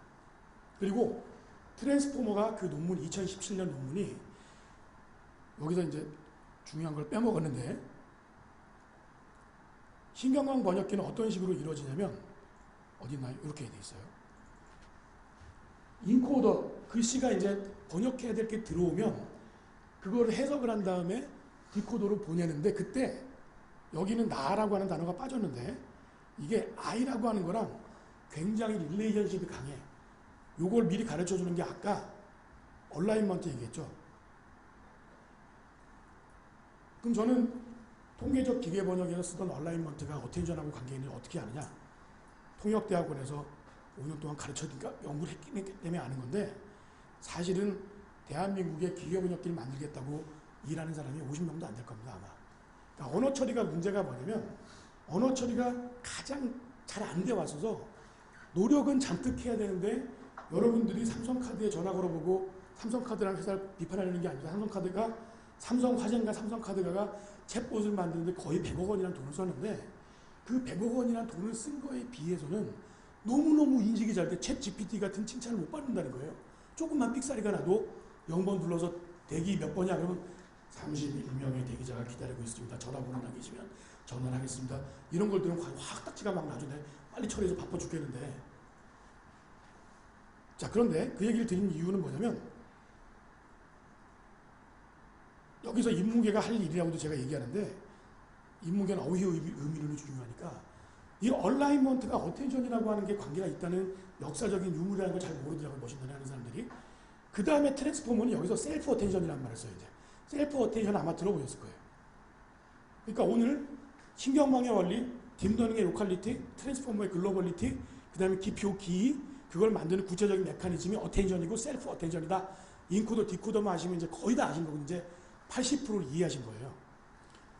신경망 번역기의 어텐션은 2014년에 호암상을 받은 조경현 교수, 뉴욕대학에 있는 조경현 교수가 만든 거예요. 임팩트 팩터가 엄청납니다. 2014년 한 칸 띄고 조경현 한 칸 띄고 페이퍼 치면 여기 챗 GPT가 가르쳐 줄 거예요. 이 논문이 왜 유명하지? 그럼 왜 유명하다고 나올 거예요. 그 다음에 요거를 가져와서 얼라인먼트랑 어텐션은 뭘 쓴 거냐면 다 건너뛰고 다 넘어갈게요. 요거예요. 요게 어텐션이에요. 번역기에서 인코더, 디코더가 있는데 그거를 단어 하나끼리만 갖다 붙이면은 해부곤 같은 걸 놓칠 수 있으니까 해부곤이 갓서서랑 굉장히 중요해. 말하자면 요거는 요거랑 엄청난 릴레이션십이 있어. 그리고 아까 우리 소프트맥스 배웠잖아요. 소프트맥스 0과 1 사이에 왜 0과 1 사이에 있도록하냐면 확률이라는 거예요. 확률. 이게 100%는 아닌데 0 아니면 1은 아닌데 거기에 들어가는 실수 값으로 어떤 관계가 있어. 그게 강하면 어텐션이 강한 거야. 어텐션이 강하다는 게 뭐예요? 네가 정신일도 하사구성 이런 게 어텐션이 등장하는 거잖아요. 네가 정신만 집중하고 있으면 옆에서 꽹과리를 쳐도 문제가 없다. 뭐 이런 얘기하는 게 이제 주의인데 주의가 서로의 인코더와 디코더의 관계성을 나타내는 각각의 엔티티끼리 릴레이션십을 얘기하는데 셀프 어텐션은 요겁니다. 이제 인터넷이 남겨놓은 수많은 데이터들을 가지고 사람들이 생각하는 기본적인 세상에 대한 뜻을 알기 위해서는 굴러다니는 모든 문단과 문장에서의 단어들, 정확하게 토큰들끼리의 관계를 미리 계산을 해 놓을 거야. 그 미리 계산해 놓은 게 GPT 3.5가 175 빌리언이라는 거예요. 그걸 파라메타라고 해요. 파라메타가 이제 구체적으로 아셨죠? 이 인코더 디코더였는데 옛날에는, 지금은 두 개의 같은 문장에 자기가 자기 스스로에 대한 그 자기 옆에 있는 친구들, 과거의 트라이그램 언어 모형에는 한 반이 100명이라서 우리 반에 누가 있는지도 외우지를 못해서 내 짝꿍 앞뒤에 있는 2명 정도만 알고 있어요. 그게 트라이그램이고요. 그 다음에 애들이 지금처럼, 지금은 아니지만 한 40명 정도로 줄어들었으면 우리 분간에 있는 줄은 내가 알 수 있어. 이게 리커런트 뉴럴 네트워크이고, 이제 글로벌 팀 뭐냐면 우리나라 전체에 있는 중학교 3학년의 명단을 내가 알고 있죠. 그럼 나와 나머지 중학교 3학년, 내가 중학교 3학년인데 관계가 어떨지, 그거를 0과 1에 들어가는 확률값으로 표현된 것, 이게 GPT에서 얘기하는 파라미터예요. 그럼 그 대상이 얼마만큼의 크기냐? 450기가의 데이터, 텍스트입니다. 텍스트가 450기가라는 거는 그 제오 원소의 우주인 소녀가 나타나가지고 위키피디아 같은 백과사전을 그냥 1시간 만에 다 독파하려잖아요. 그 정도보다 100만 배는 빠른 속도로 읽어야 가능할 속도예요. 왜냐하면 제가 해봤어요. 그거를 영한 번역기 만들겠다고 10만 단어짜리 SS 영한 사전을 방학 때, 1학년 방학 때인데 그걸 읽어보는데 시간이 얼마 걸리지? 그 뜻은 두 번째고, 그 표제어 10만 개의 영어하고 그거의 첫 번째 미닝 한국어 단어를 읽어보는데 하루에 3,000개의 단어를 읽어보기가 어렵더라고요. 그 10만 개를 읽어보는데 한 달이 걸렸어요. 사전 하나의 표제어들을 다 읽어보는데 450기가의 텍스트를 읽어서 서로의 릴레이션십을 계산한다? 아이고. 그 다음에 그 릴레이션십을 다른 말로 뭐라고 얘기하면 인베딩이란 말을 씁니다. 인베딩. 인베딩이란 말이 딥러닝 NLP에서 좀 들어보셨을 텐데요. 왜 워드그램 같은 거 빅데이터 돌리면은 이수하고 치면은 인지구학이라는 단어가 제일 먼저 등장을 할 거고, 왜 언급이 많이 되면 크게 나오고 언급이 좀 멀고, 크기와 거리로서의 중요도 및 릴레이션십을 표현한 픽토그램 같은 거를, 그걸 이제 많이 워드그램 같은 걸 보셨을 텐데, 그 워드그램이 바로 인베딩을 나타내는 거예요. N차원의 공간에서 그 두 개의 단어들끼리의 그 관계성을 거리로 나타내겠다. 거리가 가까우면 친하다는 거예요. 그럼 거리가 가까우면 친하다는 게 세상을 아는 기본적인 기의랑 무슨 관계가 있는 거지? 자, 뉴욕이란 두 개의 단어를 들자면, 뉴욕이라는 게 벌써 앰비규이티가 등장을 해요. 왜냐하면 뉴욕 스테이트가 있고요, 뉴욕 시티가 있고, 대유적으로는 맨하탄이 있단 말이에요. 그게 사람들 랭귀지에서는 마구 그냥 섞어 쓰이는 거예요. 왜냐하면 사람이, 뱉는 사람이 대충 얘기를 듣는 사람이 그렇게 알아듣는단 말이에요. 그러니까 이제 초등학생은 뉴욕이라는 게 뭔지 모르고 헷갈리죠. 이게 선생님 지금 얘기한 게 뉴욕 시티를 얘기한 건지 맨하탄을 얘기한지 모를 수 있죠. 모르는 애들은. 사람은 그걸 어떻게 알아듣느냐? 리드 비트 라이즈를 하니까 알아듣는다는 거예요. 내가 이스트만 음대에 들어간 사람을 아는데, 그 사람이 피아노 되게, 이스트만 음대가 저기 어디야, 나이아가라 폭포 있는 저 버팔로인가 있는 그 음대잖아요. 뉴욕 주립대학일 거야. 아마 버팔로 캠퍼스에 있는 음대인데, 그럼 그 사람이 얘기하고자 하는 건 지금 뉴욕 스테이트를 얘기하는 거란 말이에요. 그 다음에 섹스 인 더 시티 같은 드라마를 얘기하면 그건 맨하탄을 얘기하는 거지. 이 GPT에서 그걸 어떻게 이제 표상을 하냐면, 이 인베딩을 다 계산해놨기 때문에 지금 언설에 버팔로, 나이아가라 폭포, 이스트만 음대 이런 것들이 등장을 하면, 이 사람 이거를 아까 앰비규이티를 해결하는 그거를 그는 텔레스코프를 가지고 정원에 있는 여자를 봤었어. 이렇게 해석하는 게 좋아. 이렇게 이제 앰비규이티로 디스앰비규이션 할 수 있다는 거예요. 기의를 알고 있다는 거예요. 그게 요 셀프 어텐션을 통해서 세상에 등장하는 모든 단어 및 그 단어들끼리의 관계성을 통해서 인베딩을 하는 게 GPT가 알고 있는 세상에 대한 표정이라는 거예요. 이게 110m 허들 경기를 한 번도 안 뛰어봤음에 불구하고 한 번 뛰어봐라고 룰을 가르쳐주면 떠듬떠듬 흉내는 근본적인 이유다. 그리고 요 셀프 어텐션에는 조금 더 설명을 하자면, 아까 복잡한 트랜스포머의 이제 구조가 있었는데 K, Q, V라는 이상한 멀티헤드가 등장하는데 아무것도 아닙니다. 쿼리가 비교하려고 하는 그 문장에 나오는 단어들, 오른쪽이 셀프니까 똑같은 걸 복제한 거. 그러면 밸류는 뭐겠습니까? 밸류가 요 속에 들어가는 요게 다 합치면 1이거든요. 그러니까 하나가 이 문장 사이에서 어떤 관계를 가질 수 있을까 생각하면 전체 합이 1인 0과 1 사이의 확률의 분포로 나타내는 거거든요. 그게 밸류입니다. 그게 트랜스포머 논문에 나오는 Q, KV에 해당하는 겁니다. 그걸 계산하는 겁니다. 그리고 그 트랜스포머의 도표를 보시면 소프트맥스가 등장하는 게 얼마만큼 비슷할 것인가 계산한 겁니다. 그러면 버트하고 GPT는 뭐가 다르냐? GPT는 생성하는 게 목표라서 어제 카페 갔었어. 거기 사람, 그 다음에 X 이렇게 등장을 하면 거기 사람이 그 다음에 뭐가 오면 좋을지를 확률론적으로 추정하는 게 GPT의 목표입니다. 그래서 제너러티브 퍼포스예요. 그래서 만드는 게 목표예요. 버트는 바이 디렉셔널이 뭐냐면 가운데 뭐가 들어가는지 빵꾸낸 거를 보는데 그게 목표예요. 어제 갔었어. 그럼 여기 들어가는 게 이제 요 도표에서는 점이나 물음표 같은 것도 굉장히 확률이 높을 수 있어요. 두 개의 문장으로 해석해도 되고 아니면 거기도 있을 수 있고. 근데 어제 카페 갔었어. EBS 사람 많더라. 이거는 안 되는 건 아니지만 뭔가 좀 어색하죠. 이게 그러니까 왜 지금까지 언어 처리 회사들이 고생은 고생대로 하고 챗봇 만들면서 고생 엄청 하는데 왜 소비자들이 싫어하냐면은 그 문장을 읽어가지고 로컬리티에 있는 특징만 뽑아내서는 여기에 EBS라고 하는 아웃 오브 보케블러리가 들어가도 왜 그게 이상한지 얘기를 못한다는 거예요. 문법이 안 맞는 건 아니니까. 모호하니까, 애매하니까. 문법이 틀리면 이건 문법이 틀렸기 때문에 한국어는 그런 언어 모형 쓰지 않습니다. 이렇게 얘기할 수 있는데 이거는 맞는 걸 수도 있고 아닌 걸 수도 있으니까 내 마음 나도 모르지 이렇게 되는 것 같아요. 이 슬라이드는 여기 오신 분들 다 공유 그 강의도 이제 공유하실 테니까 저도 이거 다 어디서 주워 들은 거니까 솔직하게 말씀드리면 다 공유하셔가지고 또 애들 잘 가르치시면 되고요.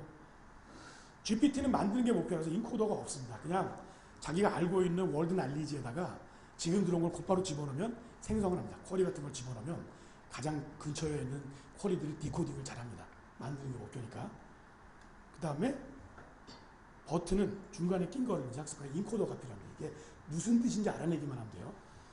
그런데 놀라운 거는 자 논리적인 정합성, 논리적인 이제 그 임플리멘테이션이라는 게 뭐가 있냐면 두 개의 문장이 서로 인테일먼트, 서로 논리적으로 일치하는 거냐, 아니면 콘트라딕트한 거냐, 아니면 관계가 없는 거냐, 두 개의 문장을 던져주고 그 셋 중에 하나를 골라봐 라고 하는 걸 버트로 학습을 시킬 수 있어요. 버트를 파운데이션을 놓고 그 사람이 채점한 거 두 개의 문장이 0은 그러니까 2는 서로 논리적으로 관계가 있는 거고 1은 반대가 되는 거고 0은 관계가 없는 거다 라고 하는 걸 몇만 개를 사람이 태깅을 하면 어느 정도로 버트를 쓰면 그게 인식이 잘 되냐면 예컨대 나는 어제 나는 안암동에 있는 학교 학생인데 어제 친구들하고 그 안암동에 있는 중국집에서 짜장면을 시켜 먹었어 라는 문장이 있다 칩시다. 두 번째 문장은 나는 고려대학교 학생이야 라고 하는 문장을 던져준다 칩시다. 지금까지의 NLP는 이걸 시도하려고 했던 게 IBM 왓슨이었어요. IBM 왓슨은 어떤 식으로 추론을 하냐면 추론을 못하고 검색을 하는 거예요. 그럼 나는 안암동에 있는 학교 학생이 되려면 안암동에 있는 학교를 다 쭉 찾습니다. 유치원부터 초등학교, 대학교, 노인대학, 문화대학 다 찾아요. 그 다음에 난 학생이야. 그럼 중국집에 가서 짜장면을 먹어서 중국집도 찾고 짜장면도 찾아요. 두 번째 문장에서는 나는 안암동에 있는 학교 학생이야. 그러면은 그 얘기한 걸, 두 번째가 나는 고려대학교 학생이야 라고 한다면 고려대가 안암동에 있는 찾습니다. 그러면 두 가지가 교집합이, 데이터의 분포와 교집합이 생기군요. 그거 가지고 맞춘 게 제퍼디에서 우승을 한 거예요. 그게 순식간에 연산을 해야 되니까 그 월드 날리지의 데이터베이스를 램에다 올려놨습니다. 그래서 제퍼디 두는 옆방에 슈퍼컴퓨터가 한 대 들어가 있었단 말이에요. 버트는 그 두 개의 문장을 버트 가지고 학습돼가지고 2만 개 정도 태깅한 걸 가지고 학습을 시키면 90%인가 85% 확률로 이 두 가지의 문장이 논리적으로 인테일해 라고 잡아냅니다. 그게 지금의 언어 테크놀로지는 불가능했던 거거든요. 리드 비트윈 더 라인즈가 안 되니까.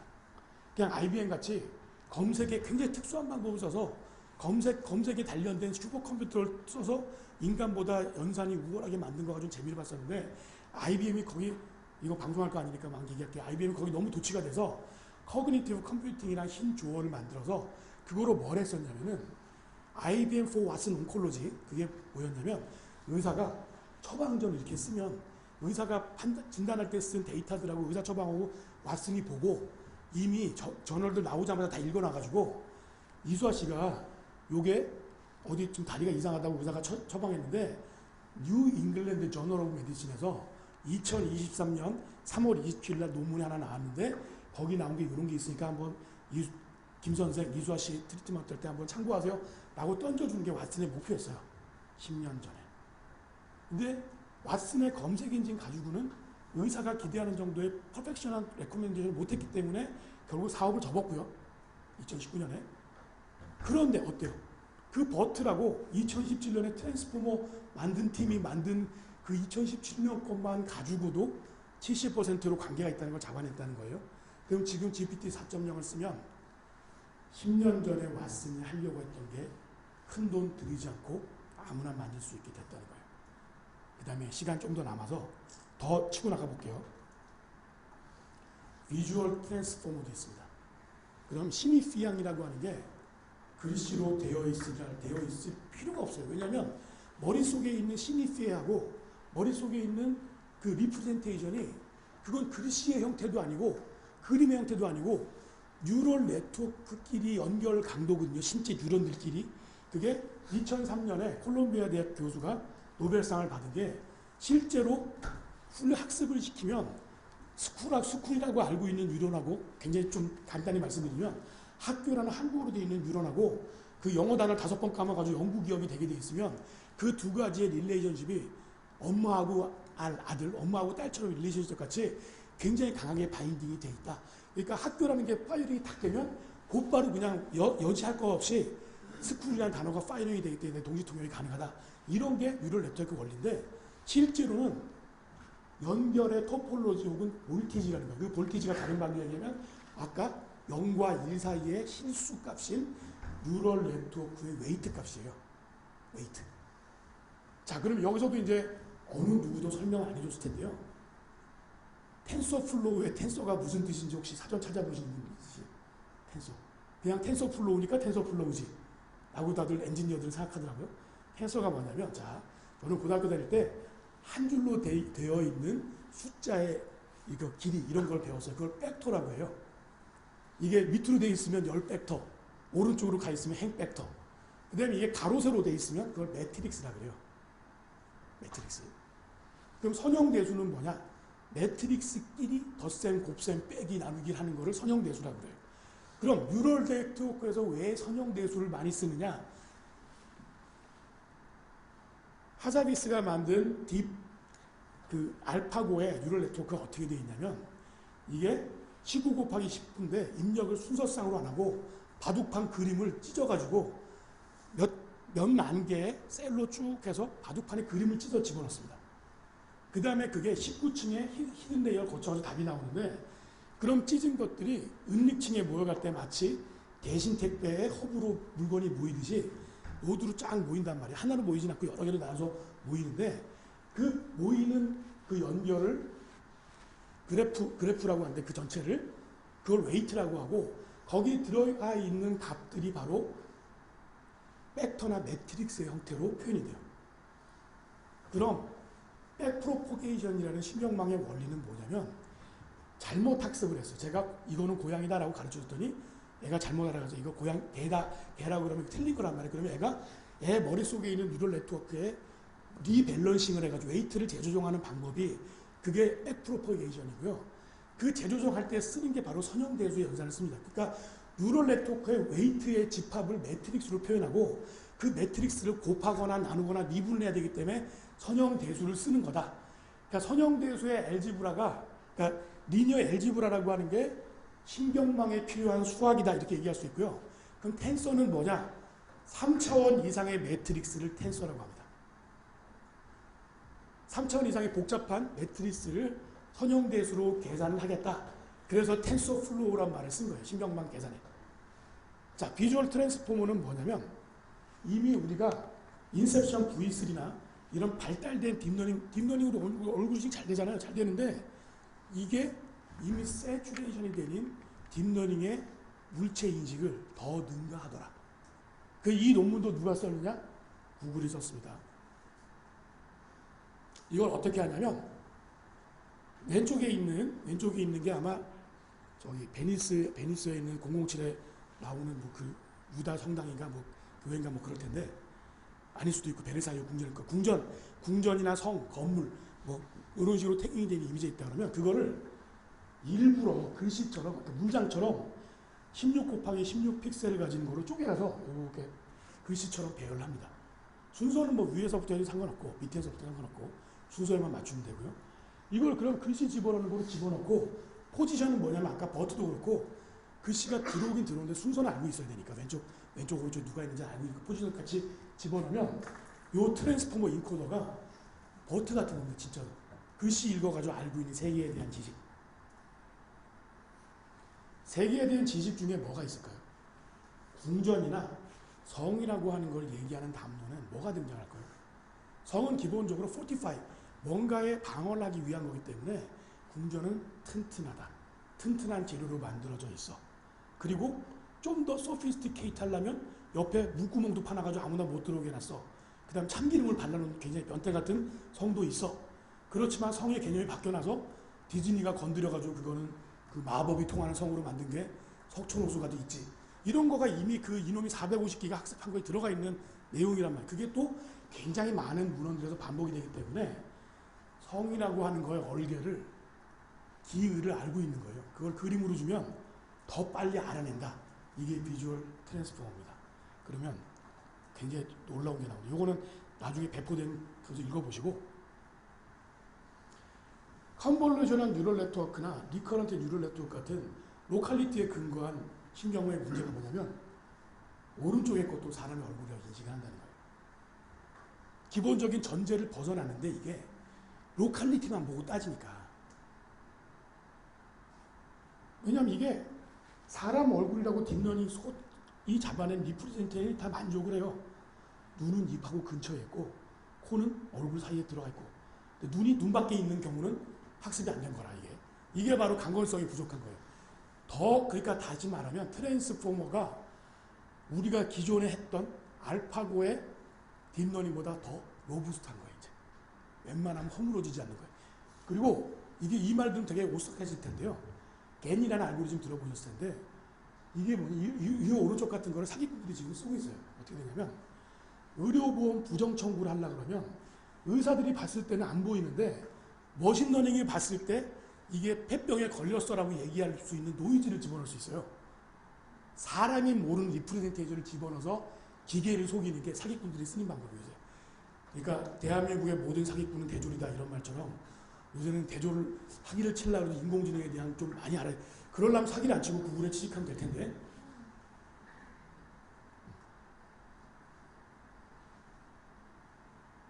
그러니까 리커런트 뉴럴 네트워크도 뭐냐면 한 문장 자체에 있는 그걸 읽어서 들어오는 리프레젠테이션을 잡아내서 그거를 다시 디코딩 하려고 그러다 보니까 문장 앞뒤에 있는 거, 디스코스 전체에 있는 거, 더 크게는 세상을 움직이는 기본적인 원리, 물은 연력학 이법칙 같은 거, 엔트로피는 낮은 곳에서 높은 곳으로 흘러간다. 이런 게 알게 모르게 우리가 450기가 동안 인류가 쌓아놓은 언설 속에는 다 들어가 있다는 거예요. 물론 SF 소설을 보면 아이작 아스모프가 발견한 입실론이라는 이상한 행성을 가보면 중력의 법칙이나 연력학 이 법칙이 안 통하는 성이 있을 수 있죠. 근데 그거는 전체 언설에 비하면 무시해도 될 정도의 비율이라는 거예요. 그리고 딥러닝이 많은 데이터가 필요했지만 이건 더 많은 데이터가 필요해요. 로컬리티 자체도 없으니까 이제. 마지막으로 음성인식 얘기하고, 실습 소스 코드는 제가 비디오로 찍어서 다시 드리든지 소스 코드를 드리든지 다른 방법으로 좀 해볼게요. 그것도 뭐 제가 만든 건 아니니까 인류의 재산이니까 쓰시면 되고, 음성인식 하는 방법이 이런 게 있는데 한 가지만 기억하시면 됩니다.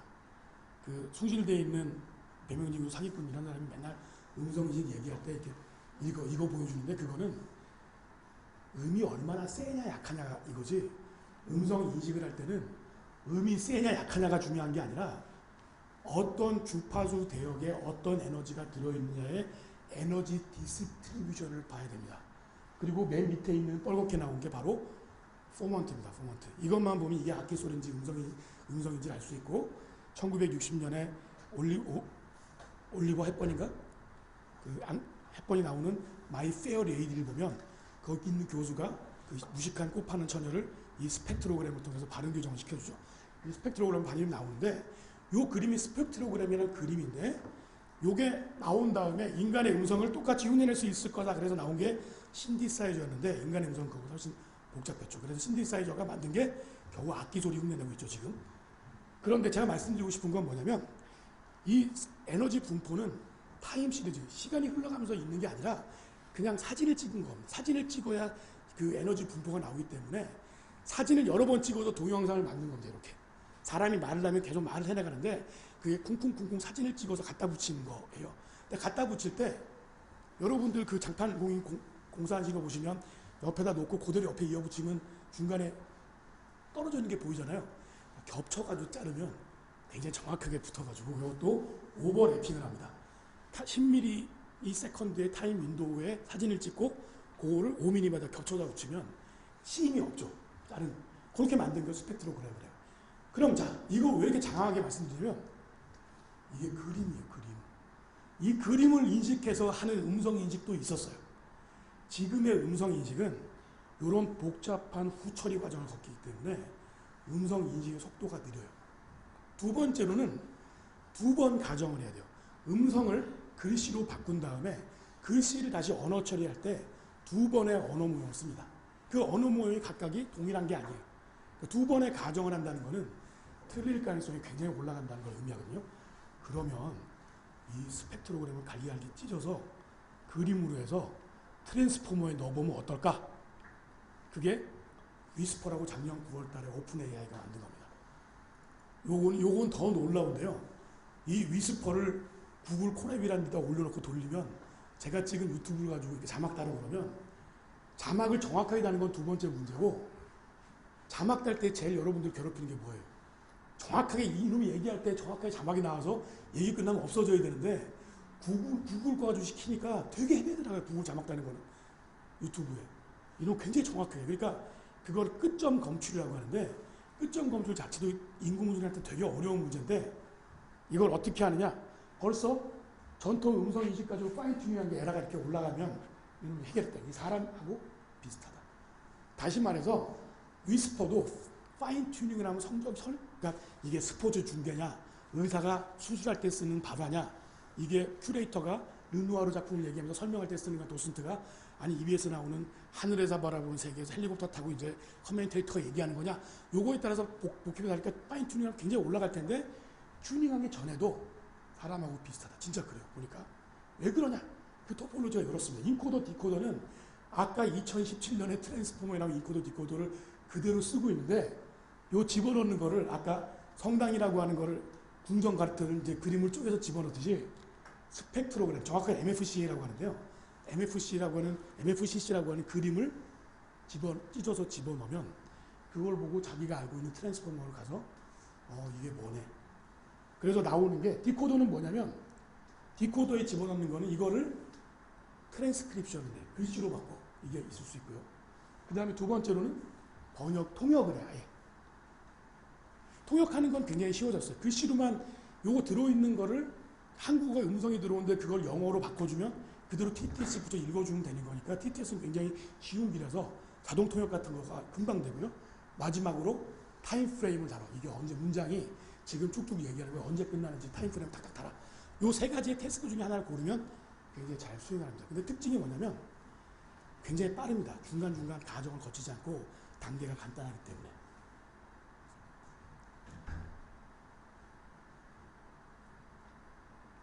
음성 인식 분야에서 경쟁이 치열한 벤치마킹 리브리 스피치가 뭐냐면 이게 그 신문 방송 같은 걸 읽고 대화하는 이제 표준 셋인데 영어로 된 거. 그거는 이제 튜닝을 맡겨. 이게 신문에서 나온 거다, 이게 방송에서 나온 거다, 남자 목소리다, 튜닝을 막 하는 건데 이건 튜닝을 안 해도 굉장히 안 틀리더라. 요거는 위스퍼 한 칸 띄고 오픈 AI라고 구글에서 검색하시면 거기 데모 페이지가 있는데 케이팝 걸그룹들이 한국어로 부른 노래를 리얼타임으로 영어로 자막을 다는 게 나옵니다. 굉장히 놀랍습니다. 그게 왜 가능하냐? 다시 한번 오늘 얘기를 정리드릴게요. 이제 딥러닝이라고 하는 거는 사람이 핸드 피처 엔지니어링 하던 게 원래 머신러닝이었는데 그거를 2022년에 브레이크 툴을 만들어서 기계가 스스로, 그리고 사실은 사람 얼굴은 어떤 특징을 가지지가 언어로 표현할 수 없기 때문에 복잡한 거거든요. 그걸 대충 얘기한다는 거예요. 그게.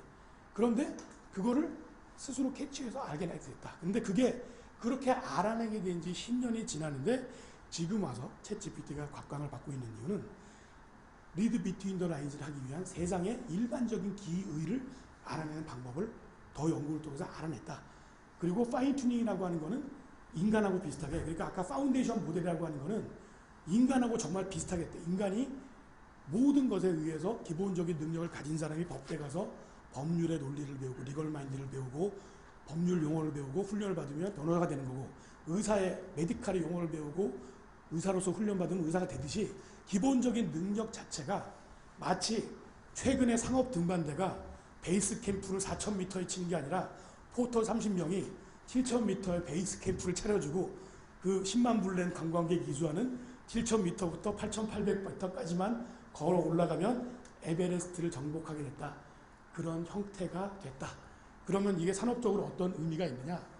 더 적은 투자로 굉장히 많은 서비스들을 빨리 만들어낼 수 있다. EBS 자체가 하나의 인공지능 발전소로 EBS 교육방송에 필요한 어플리케이션들을, 엄청난 퍼포먼스가 나는 어플리케이션들을 쉽게 만들어낼 수 있게 됐다.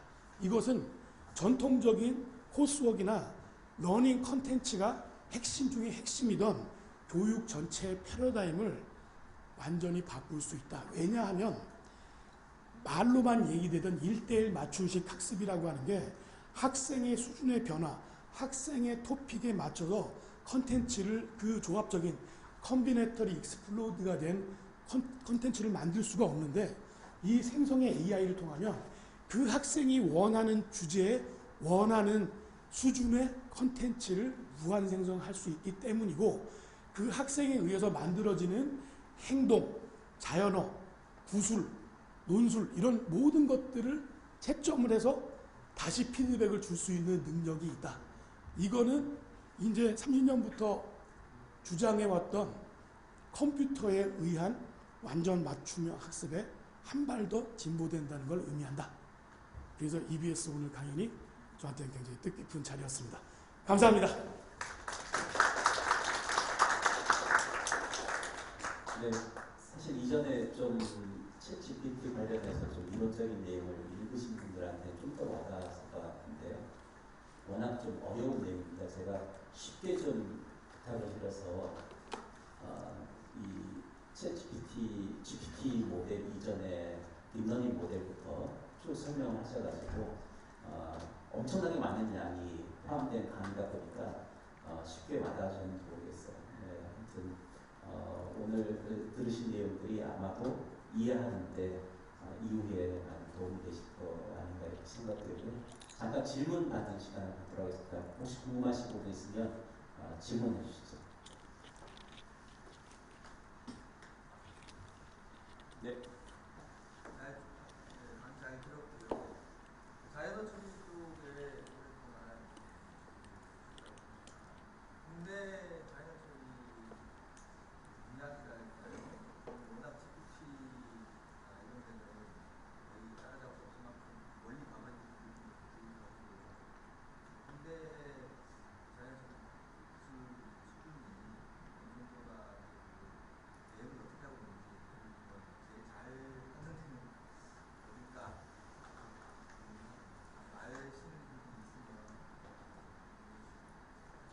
네이버가 이제 대한민국 방어대로 열심히 노력을 해서 하이퍼클로버라는 초고대 언어를 원래 만들었었고 지금 7월달 오픈을 앞두고 이제 열심히 작업 중에 있고요. 그 다음에 이제 삼성은 공개를 안 했는데 갖고 있고, LG는 엑사1인가 하는 초고대 언어를 만들었고요. 그 다음에 SK텔레콤도, SK그룹도 KO, 코GPT라고 만들어서 공개를 했고요. 그러니까 다시 한번 말씀드리지만 챗 GPT가 잘 된다 그래서 갑자기 튀어나온 건 아니고 2017년부터 초고대 언어 모형이라고 하는 걸 만들면 꼭 필요하겠고 글로벌 언어 중에 일부분에서는 한국어가 아니라 한국어만 가지고 잘 만들면 한국어 전체 잘 써먹겠네. 그리고 지금 LG그룹이나 뭐 삼성이나 SK나 다 그런 언어 처리를 가지고 소비자의 면대면으로 서비스 할 일이 많은 회사들이라서 자기 돈 들여서 많은 돈 들여서 만든 것 같고요. 그럼 오픈 AI가 만든 챗 GPT의 다이얼로그 모드는 못 만드는 거 아니냐? 저희도 나이지리아에 있는 공연에서 피드백 RLFL 피드백 받아가지고 다이얼로그 모형 만들면 만들 수 있을 거예요. 그 무슨 얘기냐면 그 다들 챗 GPT 그 거대 언어 모형이라고 하는 게 언어 처리에 도움이 될 거야까지만 생각을 했고 실제 구글에 이런 데도 일부분 검색에 쓰고 있긴 한데 결정적인 서비스의 임팩트는 대화 모형에서 나온 거고 왜 그러냐면은 구글이나 아마존이 만든 스피커 같은 걸 집에 갖다 놓으신 분도 있고 SK텔레콤도 만들고 다 만들었는데 별로 인기가 안 좋아서 다 그 부서들이 다 날라가고 정리가 됐는데 글로벌하게도 그렇지만 사람의 기본적인 본성은 대화거든요. 대화 안 해주고 막 본인들도 타령하고 막 그러기도 하는데 그 마이크로소프트가 2016년에 대화 모형을 만들었다 접은 거가 기술이 안 되지만 기술만 되면 대화 모델은 영원히 장사가 되는 모델이다 라고 MS가 그 복수 혈전을 한 계기인 것 같고 그 미완성의 GPT라고 하는 거를 대화가 잘 되도록 만들기 위해서 알고리즘을 오픈 AI가 2020년에 내놨는데 우리가 그러면 분자금 대줄 테니까 만들어 봐라고 의사 판단을 해서 먼저 한참 지른 거죠. 그 먼저 한참 지른 게 이제 구글이나 국내 대기업들이 좀 늦은 것 같아요. 그런데 그걸 격화시켜서 얘기하면 그래봐야 거대 파운데이션 모델이라고 하는 거에 다이얼로그를 책임지는 앱 정도라고 보시면 돼요. 그냥. 그 모형 자체가 GPT 오픈 AI가 만든 게 뭐 엄청나다라고 얘기하기에는 좀 무리가 있죠. 우리도 슬슬 따라하고 있는데 한 가지 문제는 한국의 소프트웨어 엔지니어들이 굉장히 부족하고요. 인공지능 하는 사람 더 부족하고요. 언어 처리는 인공지능의 필드 중에서 가장 돈이 안 돼가지고 삼성생명이나 삼성카드가 돈을 들여서 100억이나 들여서 챗봇 같은 걸 만들었으면 너무 좋아가지고 국민은행 이런 데서는 300억 쓸 거야. 아 무슨 소리야. 우리 저기 다른 프루덴셜 같은 보험회사 500억 쓸 거야. 이런 식으로 경쟁이 붙으면은 잘 나가니까 너도 나도 한 가지의 변화는 있어요. 언어학과가 전혀 인기가 없었는데요. 그 고대나 서울대가 이제 인문대에서 탑이고요. 네이버 같은 데 많이 뽑으니까. 두 번째로는 여기서 이제 어문학과 출신들도 많이 있을 텐데 국문과, 영문과, 뭐 동문과 가리지 않고요. 과거에는 전산 언어학 우대 교수 채용 때 지금은 어느 정도냐면 자존심을 다 벗어 던지고 머신러닝만 하면 됨. 언어를 심지어 몰라도 됨. 우리가 가르쳐 줄 테니까 여기까지 왔어요. 사람이 없어요. 그리고 한 가지 더 말씀드리자면 이제 이게 더 의미심장한데요. 언어 처리가 안 되기 때문에 언어 처리 인공지능에 사람이 없는 거만은 아니에요. 언어가 갖고 있는 독특한 포지션 때문에 그런데요. 언어 처리라고 하는 게 인문하고 엔지니어링의 경계선에 있는 거라서 그래요. 소시로 얘기하면 나오잖아요. 그러니까 퓨어의 머신 비전이나 음성 인식은 음성학이라고 하는 게 언어학의 한 분야이긴 하지만 음악도 있고 그렇지만 퓨어 엔지니어링에 가까운 반면에 링귀스틱 엔지니어링은 언어학도 좀 알아야 써먹거든요. 이게 아무리 그 구문 분석이나 이런 언어적 지식을 안 쓴다 그래도 그리고 이거는 왜 그러냐면 인문학이라고 하는 문사철이 그 파운데이션이 의미론이니까요. 잘못 건드리면 난리가 나거든요. 또 이게. 그래서 그거를 제가 더 제너럴리제이션에서 말씀드리자면 사람의 머릿속을 다루는 거는 인공지능 엔지니어들이 하기를 싫어해요. 알아야 될 게 되게 많거든요. 심리학도 알아야 되고 인지과학도 알아야 되고 철학도 좀 들어봐야 되고 철학도 인식론도 알아야 되고 알아야 될 게 되게 많은데 알아야 될 게 많다는 건 공부를 많이 해야 되는데 그러면 10개를 공부했으면 10배 이상의 효과가 나와야 되는데 10배는커녕 알아주는 사람이 없다. 그러니까 안 해. 실제로 코로나를 겪으면서 우리가 지금 제일 중요한 거는 머릿속에 멘탈 헬스케어나 멘탈리티 그 다음에 한국인 넷플릭스가 영화를 잘 만들어서 잘 추천해주면 뭐합니까? 내가 그 의미를 모르는데 머릿속 문제는 챗 GPT가 전 세상 모든 지식에 대해서 알고 있는 450기가라고 한다면 내 머릿속은 나머지 절반이에요. 왜 그걸 옹호해주는 변호사가 없어? 그렇습니다. 이거는 굉장히 어렵고 복잡한 문제. EBS가 여러 가지 다큐멘터리를 통해서 이미 열심히 얘기를 하던 문제 중에 하나였을 거라고 저는 생각합니다. 네, 혹시 하나만 더 질문 받겠습니다. 네. 아, 재밌게 잘 들었습니다.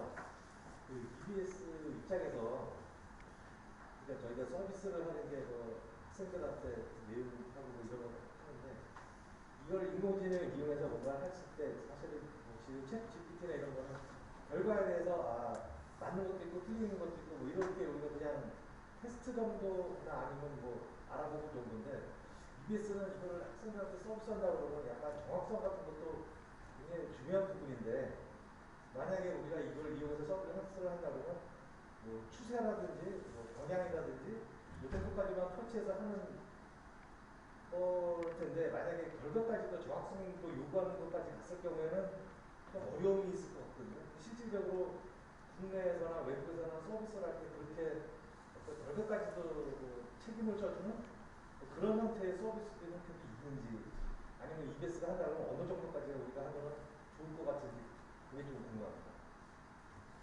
그 EBS는 이제 대한민국의 미래 교육을 책임지고 있는 막중한 사명을 가진 이제 하인드 오브 교육기관이니까 이쪽에 연구를 하시면 지금 GPT가 이제 공개를 안 한 거는 버트나 트랜스포머 XL이나 트랜스포머에 등장했던 모형들 코 GPT 옛날 2점 그러니까 2점 전까지는 공개를 해서 공개를 했다는 거는 그걸 가져와서 파인 튜닝을 시켜서 답이 나오는 모형이 가능했어요.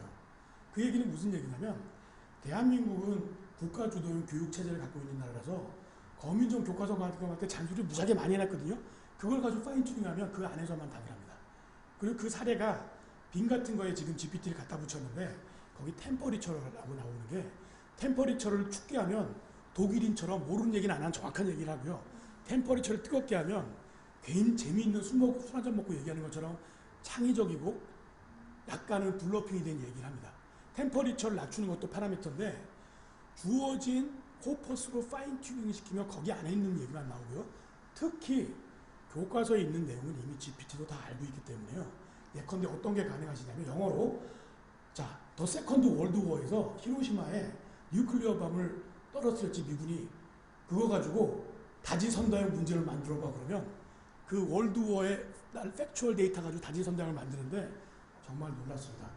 거기 폭탄 투하한 B-29의 별명은 뭘까요? 1번 에놀라 게이, 뭐 2번 떨어뜨린 날짜는 1945년 8월 6일. 그 다음에 떨어뜨린 폭탄의 이름은 리틀보이냐 팬맨이냐 그 다음에 폭탄이 떨어진 도시 이름은 나가사키. 이런 것들을 만들어줘요.